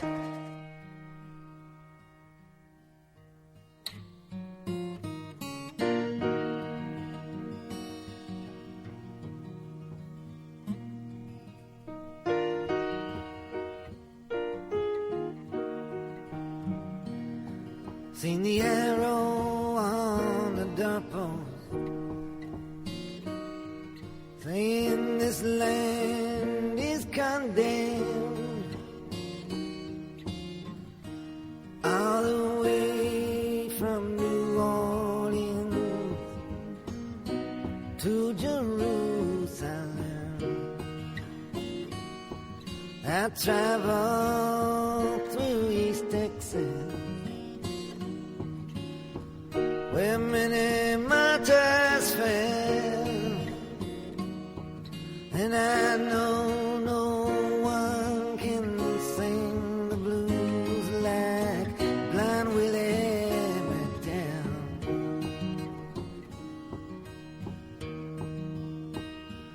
Well, I heard that hoot owl singing as they were taking down the tents. The stars above the barren trees was his only audience. Then charcoal gypsy maidens can strut their feathers well, but nobody can sing the blues like Blind Willie McDowell.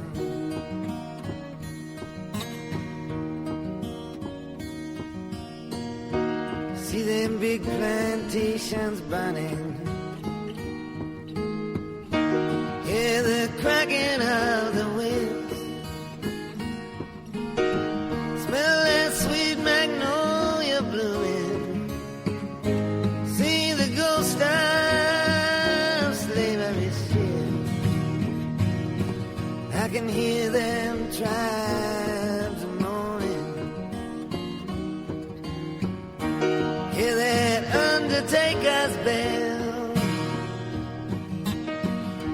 Nobody can sing the blues like Blind Willie McDowell. There's a woman by the river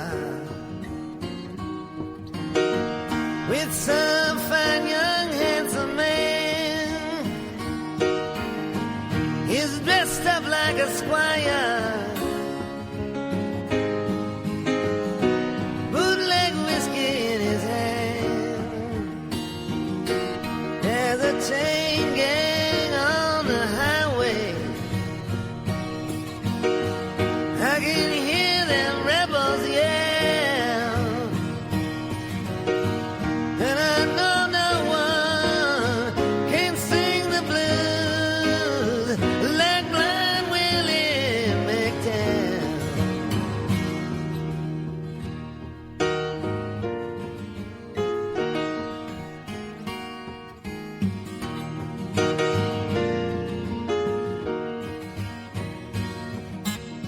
And now you can only make conkers in England, and if you do, you've got to wear goggles.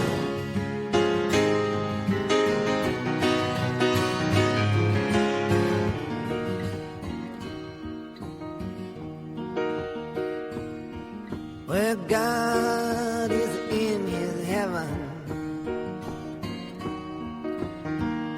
and we all want what's his. But power and greed and corruptible seed seem to be all that there is. I'm gazing out the window of the St. James Hotel, and I know no one can sing the blues like blind Willie McDowell.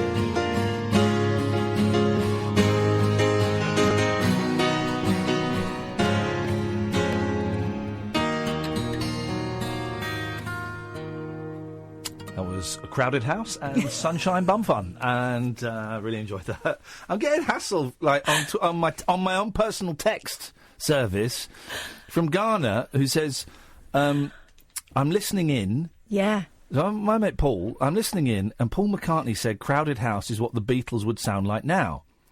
I said, "Oh, I'm actually being very polite about them, considering my true feelings." His reply is, "Kath is bang on the money. Boom.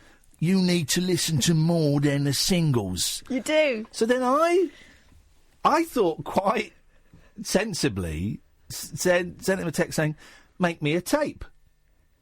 He's replied, very well, being almost as antiquated as a saying as "make me a tape." We were in the kitchen area, the kitchenette, earlier on. And one of the news drones came in and went, "What's that comedy programme where they all go to Spain?" And I went, "Duty Free." And Kath went, "No, I think he means Benidorm." Now, yeah, because he's a young man. I don't. What's I remember the hapless holidaymaker Keith Barron. Is Keith Barron? But I stay with it, you know. I stay current. Is Keith Barron still with us? No, I don't think he is. Let's just double check. Do you need to log on? Yeah. Hang on a second. Can you make sure your mum's not on the phone? I know, every time she picks it up. Find me on voice. I will do later. I don't know. You got it? This joke's never going to wear thin, by the way, guys.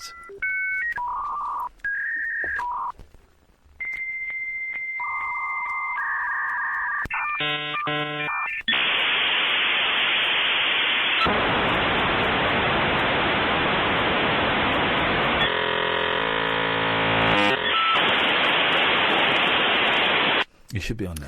Yeah, he's dead, I'm afraid. Aye. 2017, 15th of November. 0344 499 1000 is the telephone number. If you want to give us a call, you'd be very, very welcome to. The switchboard is empty for the first time tonight. Which means? We're going to raid a little bit of Kenny Rogers. Kenny Rogers' Luck or something like it. Everyone likes a bit of Kenny Rogers. The Gambler is a great song. The Gambler is a great movie. Gamblers 2 and 3, and I think 4 not so great. Lovely head of hair. Yeah, great. But if you look at him now, I mean, he's in his 80s, I think, but he looks like a man made of plastic in his 50s. Yeah. He's done something. I think he's had, like, the bulldog clip and twist. That's what's gone on there. His balls. My God. So it's still quite early on. He's just left the New Christie Minstrels and has started a group called... Yes. Is Dolly Parton in it yet? No. Oh, God. No. He's just started a group called The First Edition. Oh, nice. Now, so here we go. And if you want to call in at any point, do. Otherwise, I'm going to read Kenny Rogers' autobiography. Thank you. You're welcome. Okay.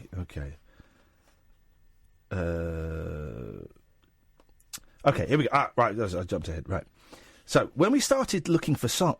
Oh, you can do the accent? I think I will, yeah. Really? He's got quite a smoky voice. I mean, it's a choice. When we started looking for songs for a first album, one kept coming back to me over and over. And it started in high school. When I was a senior. When I was a senior. Suddenly say it there. No. When I was a senior, back at Jeff I think Davis. that means something different. A senior, senor. When I was a senior, back at Jeff Davis in Houston, I met a guy named Mickey Newbury. Mickey started school at Jeff Davis in our junior year. He would come around every now and then and listen to the Scholars practice. That was the name of the group he was in. Groovy. He begged us time and time again to let him be a part of our group. But there was one small problem at the time. He couldn't sing or play an instrument, and he was a jerk-off. That's 3 small problems. I added one of those. Okay. But Mickey liked to write music. Mickey liked to write music. Oh, where's he from now? And one day, he's just got quite a... His You voice come is... to me on the morning of my daughter's wedding asking for favours. I get the reference. Please don't undermine me. Undermine me? You don't undermine me. He's got quite a croaky voice. He has now, yeah. But Mickey, can you get some audio of? I'll get some. I'll do it. No, let me. Get some audio. Give me something to Kenny do. Kenny Rogers talking. Just type into YouTube. Kenny Rogers talking. Okay. Okay. Just a moment. I'm going to have to just put the sound back on. Could you dial up because Come on. Really? Yeah. Really? Yeah. Really? Yeah. Oh Jesus. Yeah. Okay. Here we go. Oh, I'm in. Hang on. She's in. Some advertising. Okay. Passport. Sorry? Oh, there's no need for that. Hey, that's bloody man. Go on. Hang on, I'm just getting through Kenny the Rogers. advert. Skip ad. Here we go. Kenny Rogers talking. This is how accurate my impression was of the master. All right, let me The just... Gambler. The Gambler. With any art class, you'd enjoy Percy to bring that Yeah, very husky. creative street captain. Here's something. I'm working with a tit. All right. All right. Let's be serious. But Mickey liked to write music. And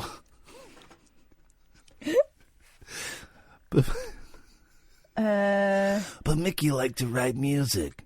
And one day, when he brought us a song he made up, I honestly don't think we took him seriously. Come on. This is why I don't let you have this. Do you know what? Just this. It's Kenny Rogers. Yeah, but I want him talking, you absolute bell. Hang on. He's going to talk. Oh, hang on a minute. No, he's going to play a... It's Kenny Loggins. No, it's not. It's Kenny G. Right. Right, okay. Kenny G. Right. Just stop being a cock. All right, hang on. Kenny But Rogers. Mickey liked... But Mickey liked to write music. And one day when he brought us a song he made up, I honestly don't You've think... made so many amazing records, but for some reason... That's not Kenny Rogers. This is a man talking to Kenny Rogers. The song I picked up was you and Dolly singing... Islands in the Stream? No, actually, the second one. I wasn't far off, it turns out. Islands on the Stream. This is nowadays Kenny Rogers. I don't want nowadays. With a tight face. I want from 1984, please. Oh, my goodness. Very specific. Kenny Rogers talking... What did you say? You're very specific. I don't give a damn what people think. I miss...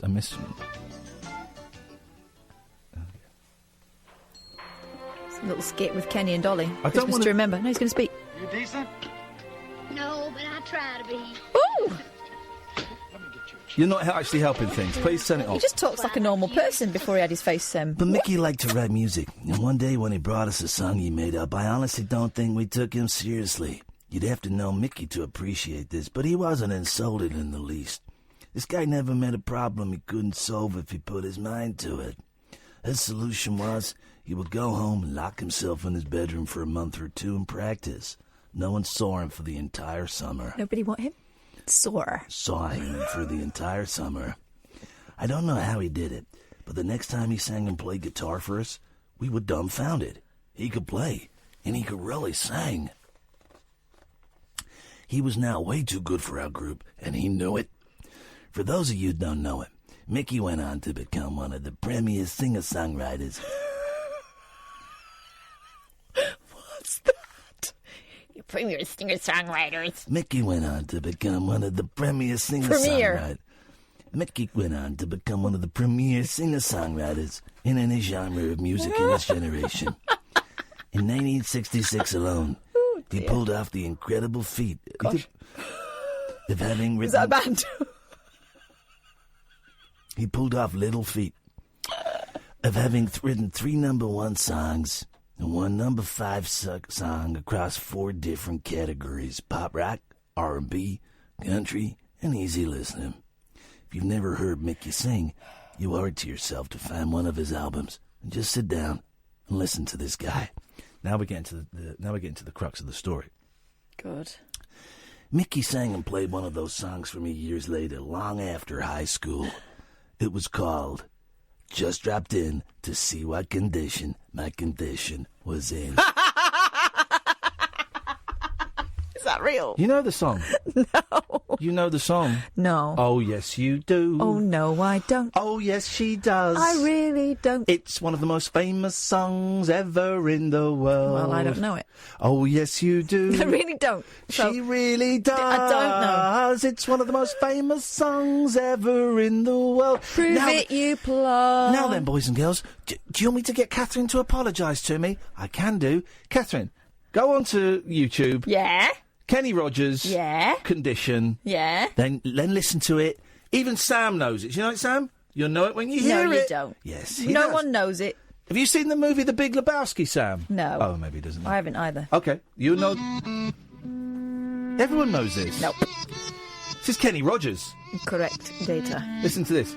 Yeah, yeah, oh yeah, what condition my condition was in. Bam, bam. Look at listen.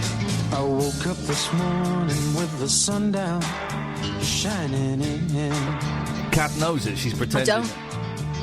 I found my mind. Are you clicking your fingers and doing stink face at me is not going to make me know it. Listen to it. You know it.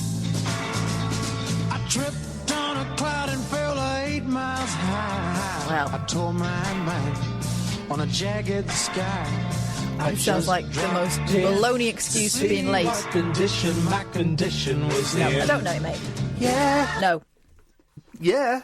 One of the most... Sam, do you know that song? Sam knows it. Look, No, Sam he knows doesn't. it. Sam knows it. Sam is saying he doesn't know Sam it. knows it, and he's a baby. No. Compared to you and your old... No, I can't dump it from my memory. Okay. Mickey sang and played... Mickey sang and played one of those songs for me years later, long after high school. It was called Just Dropped In to See What Condition My Condition Was In. And I don't know It went it. on to become one of the most famous songs of all time. But I don't know it. It was the theme tune to the movie The Big I Lebowski, haven't which seen it. everybody watches and No. likes. Although Ian doesn't like it, he thinks it's a little bit boring and glorifies drug use. It's a big song. It's a big hit. Everybody knows it. And anybody that says they don't know it, they're a jerk off or they're a liar. I was with the Christie Minstrels at the time. but it was way too bizarre and psychedelic for their image, and it had already been promised to Sammy Davis Jr. Shut up. That cat can sing. But the song kept coming back to me. There was something about it that I thought made it perfect for the First Edition's first album. Remember, I had long hair, an earring. Did you become Jackie Wilson a minute ago? Jackie Wilson? Yeah, Jackie Wilson. Remember, I had long hair. Long what? Long hair. An earring. Rose-tinted glasses. My balls pierced. And our drummer, Mickey Jones, looked like a wild man. Oh. We kind of fit the image of the song about altered consciousness. Oh. Once I got in touch with Newbury, he said he was sure it will be fine for us to record it. Do that. It's good. No, you're illustrating now. This is what I want to do. I want more production values like they do on BBC Podcasts. Talk then. Sammy never did anything with it, and Jerry Lee Lewis had already recorded the song, but never released it. An interesting side note, Glenn Campbell played guitar on the recording of Just Strapped In as a studio musician, not long before he began singing on his own records. I couldn't unwind. I saw so much. I broke my mind. Several of the best-known musicians of that era became regulars on First Edition records. Aside from Glenn Campbell, there was Hal Blaine, probably the best-known drummer in the country at the time. Glenn D. Hardin, who later played piano for Elvis. That's not his real name. And us, Glenn D. Hardin, and also produced a couple of our records. And my favorite electric bass player for studio work, Joe Osborne, who took great pride in not changing the strings on his bass. Yeah, oh yeah, what condition, my condition. An interesting side note, Mike Post, the unknown producer we met that first day in the recording studio, did not stay unknown for long. He would go on to enormous fame and success, writing and producing theme songs for many of the country's biggest television series, including Hill Street Blues. I thought you said team songs. Theme songs. Theme songs. He would go on to enormous fame and success, writing and producing theme songs for many of the country's biggest television series, including the Hill Street Blues, the Law and Order, the LA Law, the Rockford Files, and the Magnum P.I. It's just to name but a few. Wow. I've not got that far in the book yet. Please don't ruin the story for me. I don't know that he's recorded that yet. Well, have you not heard this then? What is it? Brace yourself. Okay. It's going to blow your mind. Okay. So I'm looking forward to this. On a warm summer's evening. Wow. On a train bound for nowhere. Oh. Met up with a gambler. We were both too tired to sleep. So we took turns of staring Sounds sad, out the window at the darkness. Till boredom overtook us. And he began to speak. He said, son, I've made a life out of reading people's faces and knowing what the cards were by the way they held their eyes. So if you don't mind my saying, I can see you're out of aces. For a taste of your whiskey, I'll give you some advice. So I handed him my bottle, and he drank down why are we playing this? swallow. It's not vocals only. You can hear the instruments, so that's wrong. Well, it says vocals only, and it's got that same thing that you did. Funny, because I could hear the instruments. Yeah, you can sometimes hear it. Yeah, I could hear the instruments, so that's a lie. I think I'll be doing the sound drops from now on because you've proven that it's tricky. It's tricky. It's tough. It's a lot of skills.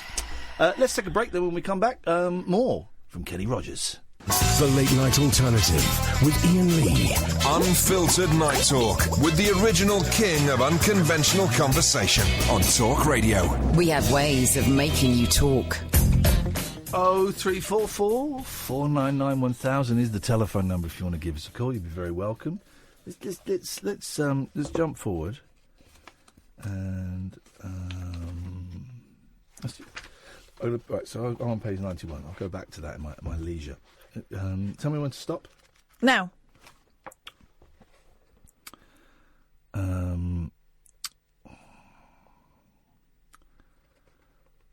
Looks a bit crap. Just pick something then. Okay, here we go. Chapter 12. Okay. The Gambler. Could you find the Gambler instrumental, please? Yeah. Sorry? Starting with the... You're 43 years old and a mum. I'm not. I am not. You're right, I was being polite. You're 46 years old. I'm not. She is. I'm not even. She is. I'm not, though. Actually. But I'm actually not. Starting with the release of Lucille. All right, The Gambler. Go on, you start. In 1977, my life would never be the same. If I were looking for my niche in my life and career, I had found it. You what? My life. I showed up in Nashville at the right time. Oh. Had the love and support of my new wife, Marianne. Had the right people, like Jim Mazza, Ken Cragen, and Larry Butler guiding the way. I was almost divinely fortunate to find the right songs that fit me, the times, and the listening public. Every artist prays for that one song that defines them when the public hears it. The what? Public? The Gambler was mine.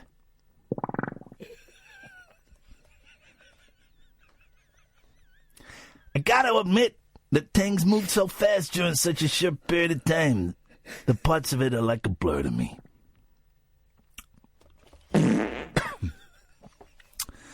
I may be jumping back and forth a little here, but I'll do my best to keep things straight.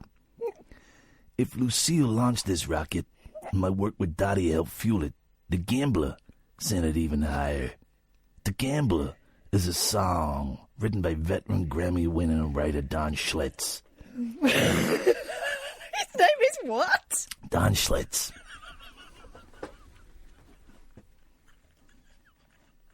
A Songwriters Hall of Fame inductee who later wrote #1 hits for Randy Travis and Keith Whitley, among others. Don, a non-gambler, thought it was as much a concept about how to live your life as a song about gambling. He'd already pitched this song to many artists who passed on it. Excuse me. They passed on it. No one pissed on it. Excuse me. Bobby Bear did a recording, and Don even recorded it himself. But in both cases, it hadn't gone anywhere. No offense, but I thought those who passed on it had to be nuts. Holy camole. It was a great song, and I knew right away we had another hit.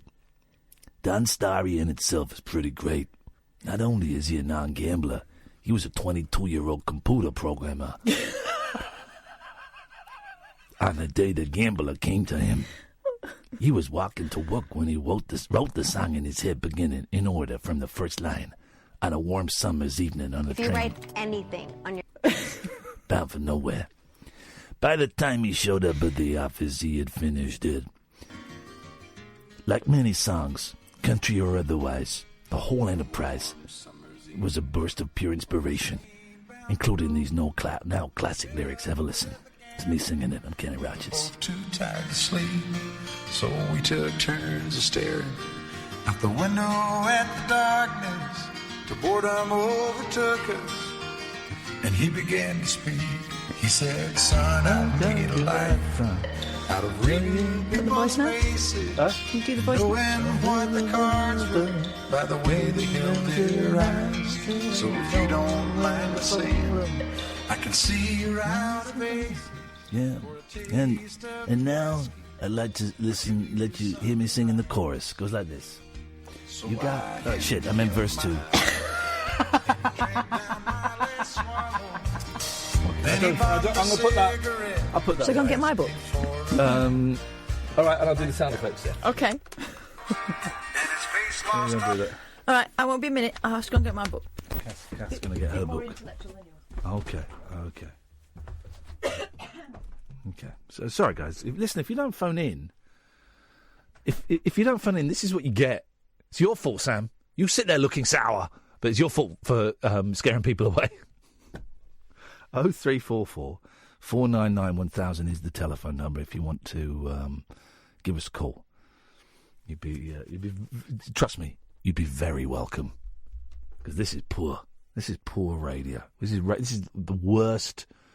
This is radio at its worst. We've gone from high art to what can only be described as lowbrow, very lowbrow. Kath's going to read a book. All right, here we go. Okay.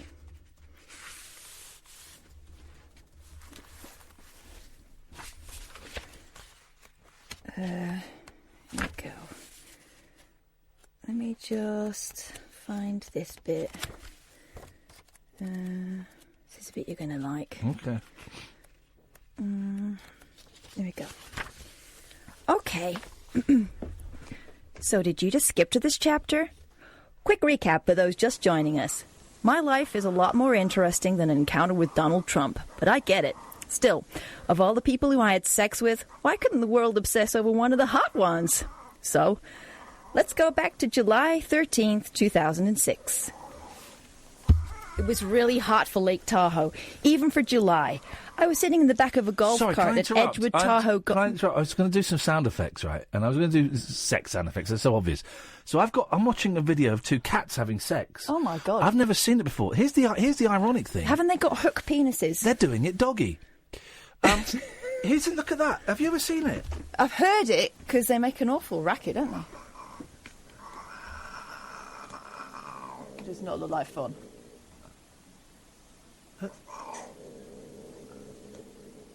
It's biting its neck. Yeah. And they've got barbed penises. Ooh. Which is, I think, rude. Have they given their consent to have this on YouTube? Well, I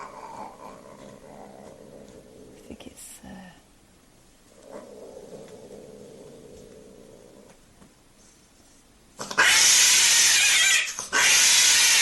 Lick it up!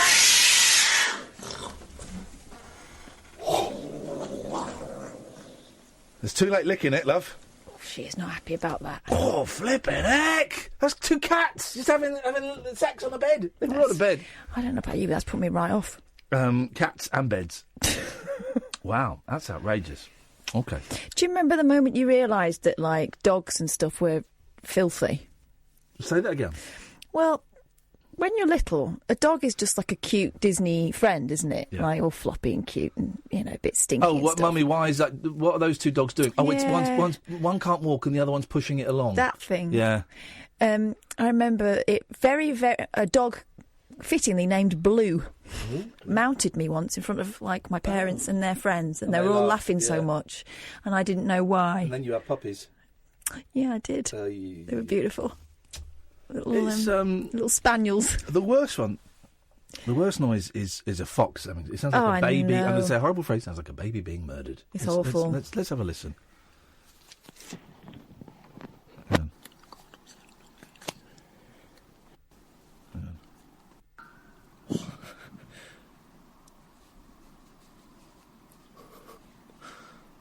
Well, it sounds like someone enjoying that noise a little bit too much. I think it might be cold out there. I'm hoping that's why they're making that noise. I don't know. The vixens scream, don't they? Yeah. Outrageous behaviour. Animals. Dirty, dirty, dirty swine. Disgusting. It's a disgusting disgrace. Where have the phone calls gone, then? I think they were riveted to your tale of Kenny Rogers. Okay. Okay, well, here we go. Gemma Collins, superfan, gets bizarre tattoo of dancing on ice star sobbing. I like Gemma Collins. It's very easy to knock her. Everyone's doing it at the moment. But here's the thing. She's on the front page of all the newspapers, and she's on Dancing on Ice because people watch her. She's a draw. I've met Gemma years ago, before she became really, really famous. I went to Australia with her. And I liked her a lot. I thought she was funny. Thought she was natural. Thought she didn't give us stuff, and it was refreshing to see. But people want to watch her. That's why she's on all these shows. Here's the thing with Gemma Collins, and I don't know her, so this is how I read her. That kind of unspoiled, says what she thinks, all that sort of stuff. Yeah, but they're not going to Jade Goody her. Because actually she's quite savvy and she knows how she comes across and she knows how to work it. This lad's got a tattoo on his arm of, it looks like a Bible. And on the left-hand page, it's open. On the left-hand page is Gemma Collins crying. And on the right-hand page is some text that says, it's going to... I can't see what it says. Gonna be... a long old slog for me this life. Oh, it's going to be a long old slog for me this life. Okay. There's being a fan, and then there's being a fan. And Gemma Collins has one super fan in the form of Billy, who's gone and got her face tattooed on his leg. It's his leg. The GC devotee opted for an image of her crying visage to be inked onto his limb on Tattoo Fixers Extreme, where he admits he's obsessed with the Towie star since she starred in Celebrity Big Brother. In fact, the tat is inspired by the moment on the show where she thought she saw a ghost and hightailed it towards the fire exit. Get that fire exit door, I'm off, it reads. What? No, it doesn't. It says it's going to be a long old slog for me, this life. Huh? It doesn't say that at all. Well, that story makes me think it's the whole thing's bullshit. Doesn't say that at all. That's ridiculous. That's redonkulous. There's none of that. Boyfriend's penis cracked and swelled to the size of a wine bottle. God. After he fractured it during sex with girlfriend. Fractured it.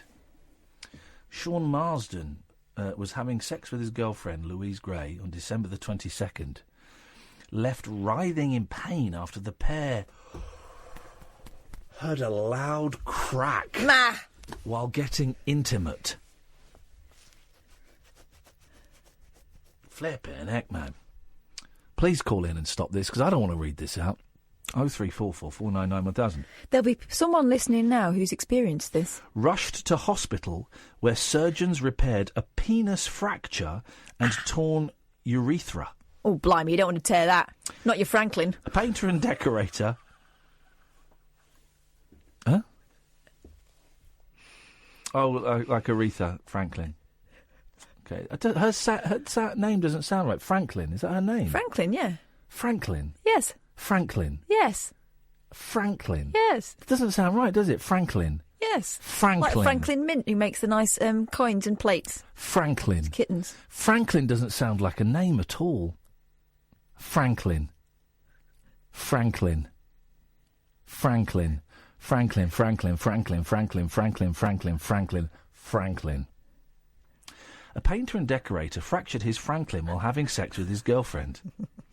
Sean Marsden, 48, was getting intimate with Louise Gray, 36, on December the 22nd last year. There's a lot of numbers in there. When he slipped on a crack. He slipped and heard a crack. Oh, God.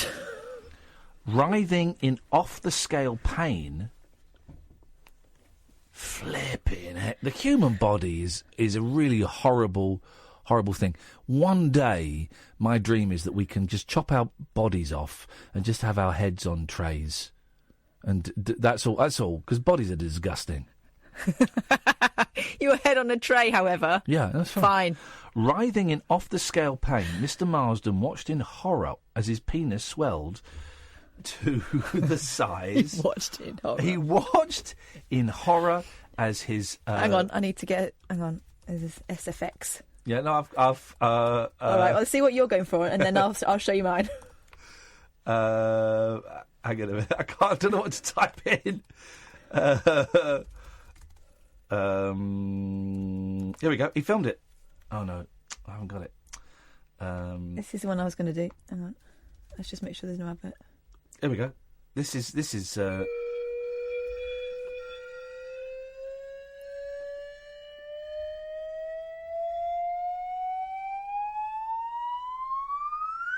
wine bottle.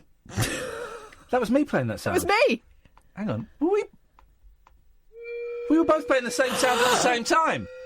That is weird. That is nuts. That's me. Slide whistle? Yeah. My first thing I typed in was duck whistle. There's none of that. You can't do that anymore. Can't do that anymore. We both played the same. Isn't that funny? Isn't that funny? You see, that was. You've learnt well. You've learnt well from the master. He was rushed to hospital where he underwent surgery to repair a penis fracture and torn urethra. I mean, gosh. God. After spending a night in the Royal Shrewsbury, Mr. Marsden was sent home barely able to walk and told to be celibate for the next month. Do you think he had to put it on a trolley to get it out? No, but he had to tie 2 lollipop sticks to it. But the couple had sex just 3 weeks later. Oh, would they? Listen, what the heck? This is why they get in these situations. Despite Mr. Marsden's penis still being sore and bruised. Oh. Despite. These people are heroes. Yeah. Wow. Gosh. Do you know what it is? It's the old Blitz spirit. You tell a Brit that you can't do it for 4 weeks, he's going to say, no, I'm going to soldier on after 3. Oh, OK. Here's a sentence. Here we go. Mr. Marsden knew something was wrong as soon as he heard the crack. Oh, my God. Which he claims occurred after he slipped into Miss Gray's pelvis. While he watched his penis swell, his girlfriend of 6 months called 999. Once at hospital, Mr. Marsden was immediately given morphine while doctors tried to bring him off.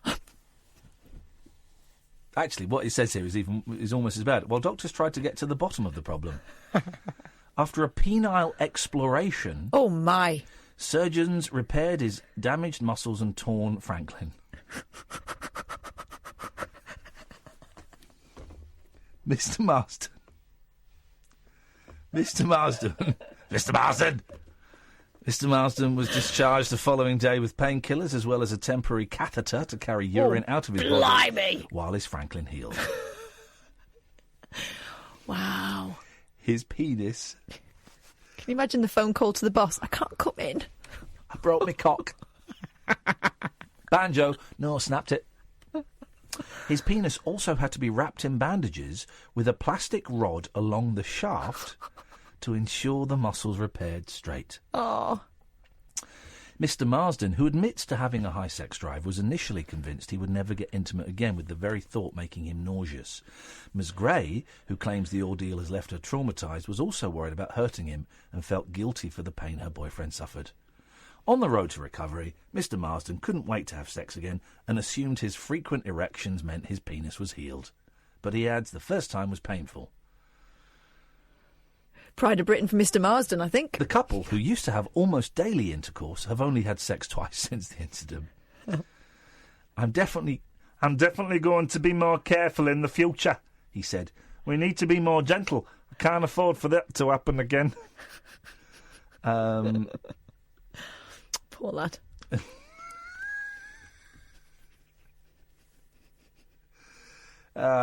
Dear. All right, let's take a break. Late night conversation worth losing sleep over. The Late Night Alternative with Iain Lee on Talk Radio. We have ways of making you talk. 0344 499 1000. We've got about 10 minutes of this left. Then it's Paul Ross coming in, and there's Friday feeling. Blimey. Isn't it? Good evening, Hannah. Hip, hip, hip. Hip, hip, hip. Are your balls held back by you, Willie? Sorry? Are your balls held back by you, Willie? I believe that to be the case, yes. You were talking about animals making love a minute ago. Yeah, well, yes, certainly was not the description I would put to that it. Is a very, very polite Disney way of saying it. Yes. Well, the funniest pair of animals that I've heard mating are tortoises. Oh, God, that's and awful. They make outrageous noises. It's horrible, isn't it? Can you give us an impression? Hang on, do that again? No, because you're going to clip that. No, I'm not going to clip it. Go on. It's the sound of the police. Nature is disgusting. Animals are disgusting. The sooner everybody realises that this is, if I were king, What I would do is I would get rid of all animals. I'd just say, listen, we don't need them. They ruin everything. They're dirty. They're disgusting. They using valuable resources. We're going to kill all animals. Vegetarians would be happy at the culling of all animals because no one will be able to eat animals anymore. So vegetarians and vegans would have won. People who don't like dogs barking will be happy. Everyone would be happy if we culled all animals. That's outrageous, Ian. You own a farm. Well, I would take one for the team. I would take one for the team because I believe in I would suffer for the good of the country, unlike a lot of our politicians at the moment. As well, now you've been working at close quarters with these beasts, you see them for what they really are, don't you? Yeah, they're horrendous. They're disgusting. Awful. Thank you very much, Hannah. 0344 499 1000 is the old telephone number if you'd like to. Now, what is this? Okay, you were telling me about this the other day. Ben Fogle blasts BBC Radio 5 Live presenter Nihal for not inviting him onto his show as their bizarre Staffy Dogs feud rumbles on. Now, you were telling me about this. It's the limpest Twitter spat you can imagine. I mean, it involves Ben Fogle and Nihal. Everyone likes Ben Fogle. And we've met Nihal. Very, very nice guy. Yes. I'm on Team Nihal. If I had to pick a team, I'd pick Team Nihal. Yeah. Because he was nice to us in the same... Imagine this. Me, Katherine, in the same room, a tiny little room with Nihal, Nick Ferrari and Paddy Ashdown. The five of us just hanging out until Nick Ferrari asked us to leave, which he did. Anyway. He did, didn't he? He did, yeah. Yeah. What did he do that for? So that him and Paddy Ashdown could rehearse what they're going to talk about. Oh, right, fair enough. No, not fair enough, I wasn't actually. that bothered anyway. Yeah, I know, but screw you, Ferrari. Drew a screwdriver down your side. Oh. If it were a car. Oh, right. Oh, yeah. There are cars called that. Yes, there are. So, the way I understand it... The way I see it... Nihal made some kind of comment that his wife had been walking their dog in Queen's Park... And Ben Fogle or Ben Fogle's wife, what is it? Someone from the Fogle family had been disparaging about his Staffy. Ben Fogle responded by saying, I don't even go in Queen's Park and I would never say such a thing. You take that back, sir. And then there's a little fight going on. But it's kind of limp. I think I'm wondering if this is a stunt. Is this a stunt? I'm wondering because it was kind of the day of that really. I'm going to use the word limp again. Yeah. Limp program about let's name some dogs. Yeah. Top 100 dogs in the world ever? Live. Right. So okay. Ben Fogle posted. So Ben Fogle has blasted presenter Nihal for not inviting him on his show as their feud over Staffy dogs continues. Earlier today, Fogle posted a picture of himself at BBC Radio 5 with the caption, Yay, Nihal, at BBC 5 Live, after arriving at the studio. This was so basically he went on another show, and not Nihal's show. The argument started between the pair after Nihal called Fogle a wrong-un. Do you remember when Julia Hartley-Brewer called the England football team nonces? Yeah, I don't think she meant that, though, did she? No, she didn't. I think she was going for, like, Ponce or something, yeah. wasn't she? Nonce, called the entire team nonces. What a thing to say. The argument started between the pair after Nihal called Fogle a wrong-un live on air over a row about dangerous dogs, which Fogle insisted was a case of mistaken identity. It was actually a cat. There's a joke there. BBC Radio 5 Live host Nihal Arthanyaka told his listeners Fogle harbours a grudge against Staffordshire Bull Terriers and alleged Mr Fogle had once warned his own child against Staffies in front of the radio host's family on a day out in London. Despite Fogle having yesterday tweeted he'd calmed down following the spat, he'd urged Nihal to listen to the show this afternoon. Gosh, can you imagine furious Fogle? Earlier in the day, Nihal tweeted, angry. I always find it odd when someone accuses a radio presenter of loving the sound of their own voice. We talk for a living.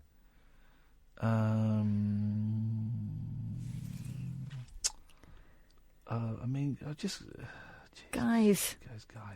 Come on, guys. You're better than this. Oh, on Twitter, the TV star... Come in, Paul. On Twitter... The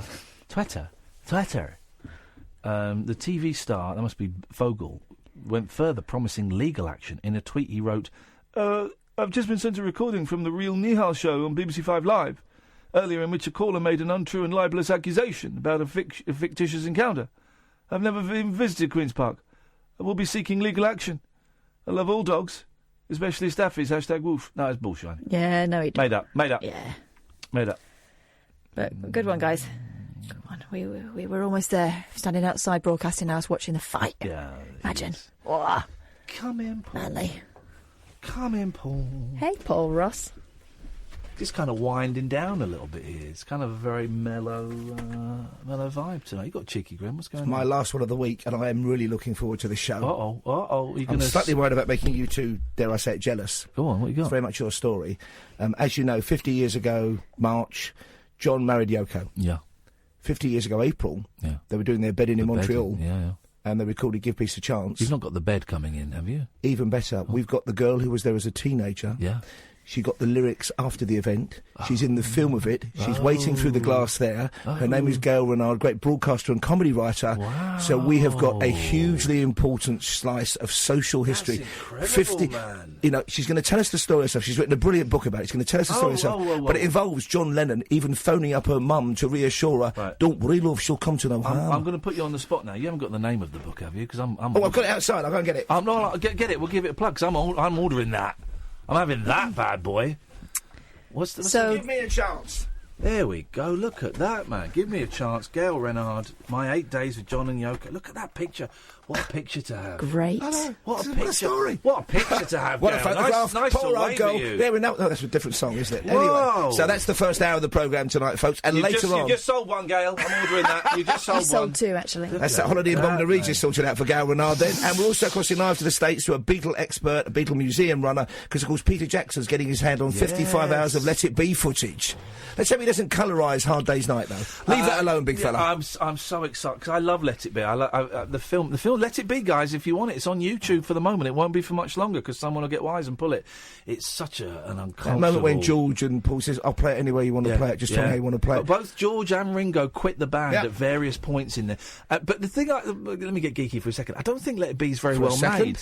Well, no, I don't think it's very well made. It's kind of, there's a lot of audio that's taken and put on pictures that it doesn't. So Peter Jackson going in there and ripping it apart. Well, there's sometimes those things. I mean, I hope he doesn't smooth it out too much, because there's something very kind of almost found footage about it. That's what I love about it. It's very uncomfortable. Yes, you suspect that there might be a slight I think that's the difference. I sanitisation. don't actually find it that uncomfortable. Do you not? No, maybe I enjoy other people's disquiet more. I find it's like a come down from drugs. It's just they sort of don't know what to do. Paul, I interpret it as Paul trying to just hold everything together when the others don't really care. That weird bit when George is playing a song and John and Yoko are waltzing around, and you think, just sit down and listen to the man's song, for God's sakes. Listen to us. Have some respect for George Harrison. They needed you in there, didn't they? They needed Ian Lee there as emeritus producer. They'd still be together. I love Let It Be. Man alive. Anything else? Anything else. I mean, that's enough. That's enough. But the usual old tosh, we're talking chimpanzees on the programme as well, and Merlin the Magician. Oh. So new, wonderful story, this. Some old parchments from about the 13th century have emerged hidden in a 16th century book. Maybe we're going to learn more about whether Merlin the Magician actually existed. They think Arthur and Camelot and all that was around the 5th century AD. We don't know for sure, so it's going to be interesting. But mainly, Gail Renard, who was in the bedroom with John and Yoko, and Timothy Leary turns up, doesn't he, of course? Well, that whole... I'm going to be listening on the way home. All we are saying is give peas a chance. Give peas a chance. I'm deeply envious. I'm thrilled. I'm going to go and shake her hand. These are exciting times. Well done, Paul. Don't trust in Gail. You might follow you home. That is it. We are done for the night. Thank you very much, Sam. Thank you, Katherine. Thank you for letting us play a little bit of Vaughan Williams earlier on. It's been a nice kind of gentle show. Tomorrow is Friday. Who knows? We haven't got any. We've got guests next week, haven't we? Yes. We got. You haven't got Gail Renard, though, have you? I mean, she's on tonight with me. We've got Robbie Vincent. Not Gail Renard, though, is it? Okay, you win. Was he in the room then in Montreal when they... No, he don't think he was. Stay tuned for Paul Ross, dear listener. This is Talk Radio.